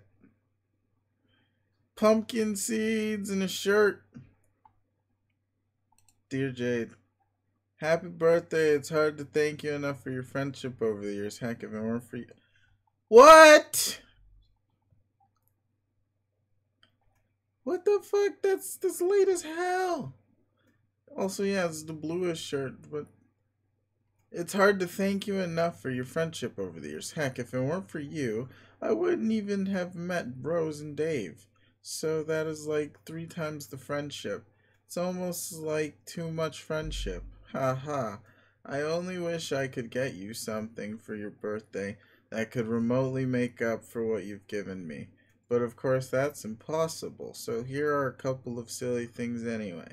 I went to a weird Asian store the other day and saw this rad shirt, so I got it and I'm wearing it now. But there was a blue one too, which was way more awesome, and I wanted you to have it. I know you like green a lot, but maybe you like trying wearing blue sometimes.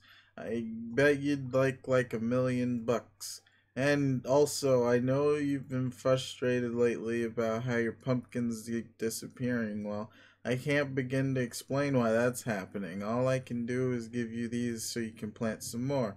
Don't give up, Jade, wherever these dumb pumpkins went off to. I'm sure you know the fun is in growing them and taking care of them until they're ready. Oof, gotta head out to the post office now so this doesn't get to you too late. Talk to you soon. Motherfucking packet. The motherfucking package went into the future and back to appear before he literally sent it. Who is this John claiming to be your friend and these other friends he mentions? Whoever he is, you think he might be onto something. Blue is a very pretty color. Also, growing some pumpkins sounds like it could be fun. Maybe you will ask Grandpapa if you can use them in the atrium to do some gardening. This will be exciting. Whop! Let me see. Whop, whop. Oh, God. Ooh. You bear the vicious brunt of this story transition directly in the face. You're getting really tired of this feisty man and his busy fists. Or feisty. Kill John's dad yourself. Here, stick this in your pipe and bleed to death slowly. Okay. Jesus. Oh, pfft. That's a little roof. Just fucking set his head on fire.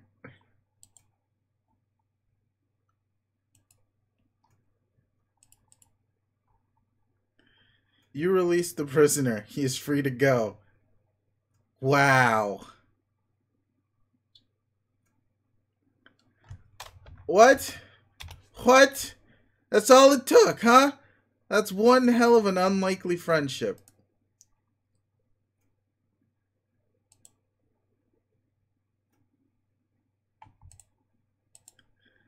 God damn, he hated that hat so much. He's like, fuck it, you're a good man.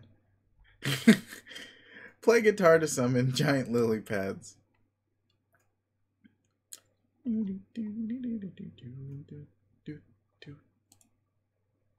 Oh, shit! Okay, that's not a real giant frog. Mmm.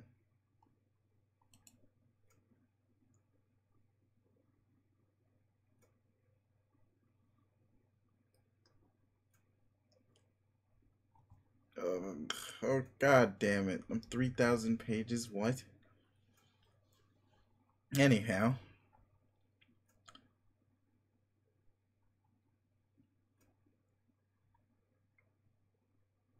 Doot. Alright. Blink, blink, blink, blink. Pester. Alright. I'm installing this game finally. Where are you doing? Where are you doing this, man? What? Where are you doing this, man? Yeah, you could almost say we're making this. Go on. What is it? We're making this. Transpire. Excellent. Let's make shit. Let's make shit take place. Oh god.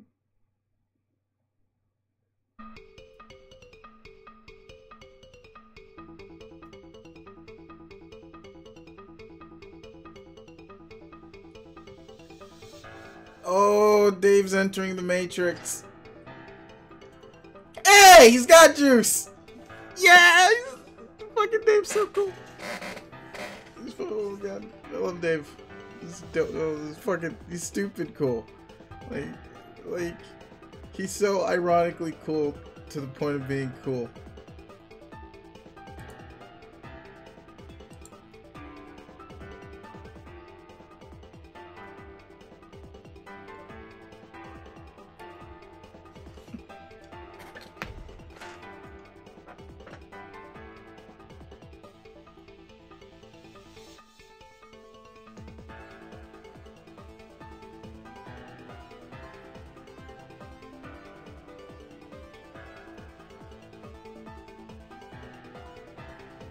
He just fucking tossed her bed into the fire!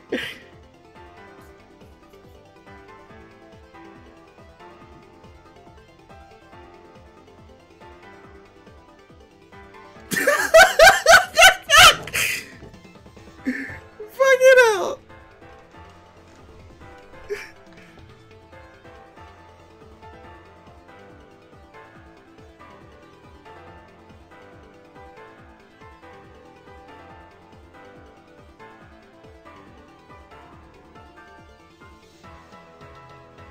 Oh shit! Cat sprite!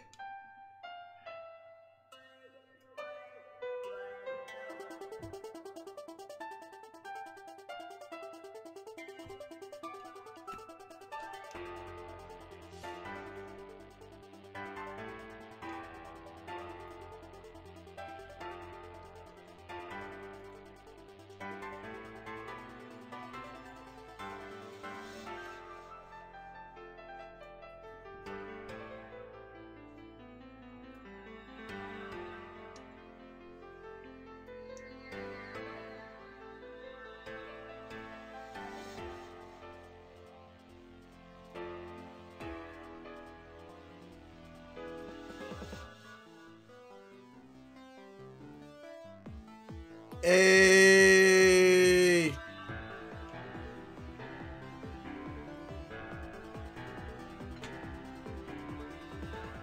So what, she's gotta like take a swig or just smash the bottle? Okay.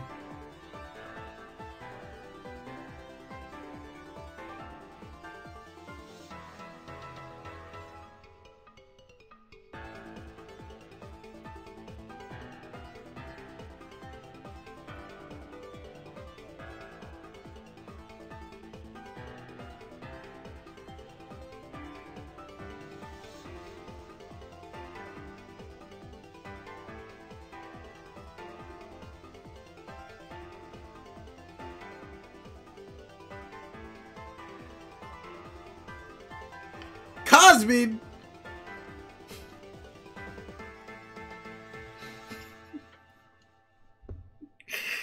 Oh god.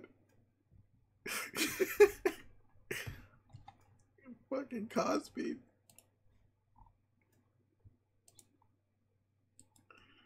Alright. Let's so now, yeah. So that means Rose is finally in the medium. Oh shit. Establishing shot? Where's it gonna be? I don't know, but that is the end of Act 3. And because that took me like 4 hours, I'm just gonna, I'm gonna stop for today. I've got other shit I want to do. But wow, that was some shit. We got some progress. But yeah, let's save game. And yeah, thanks for reading Homestuck with me. We will yeah, we will probably progress again tomorrow. So until then, go do something with your lives.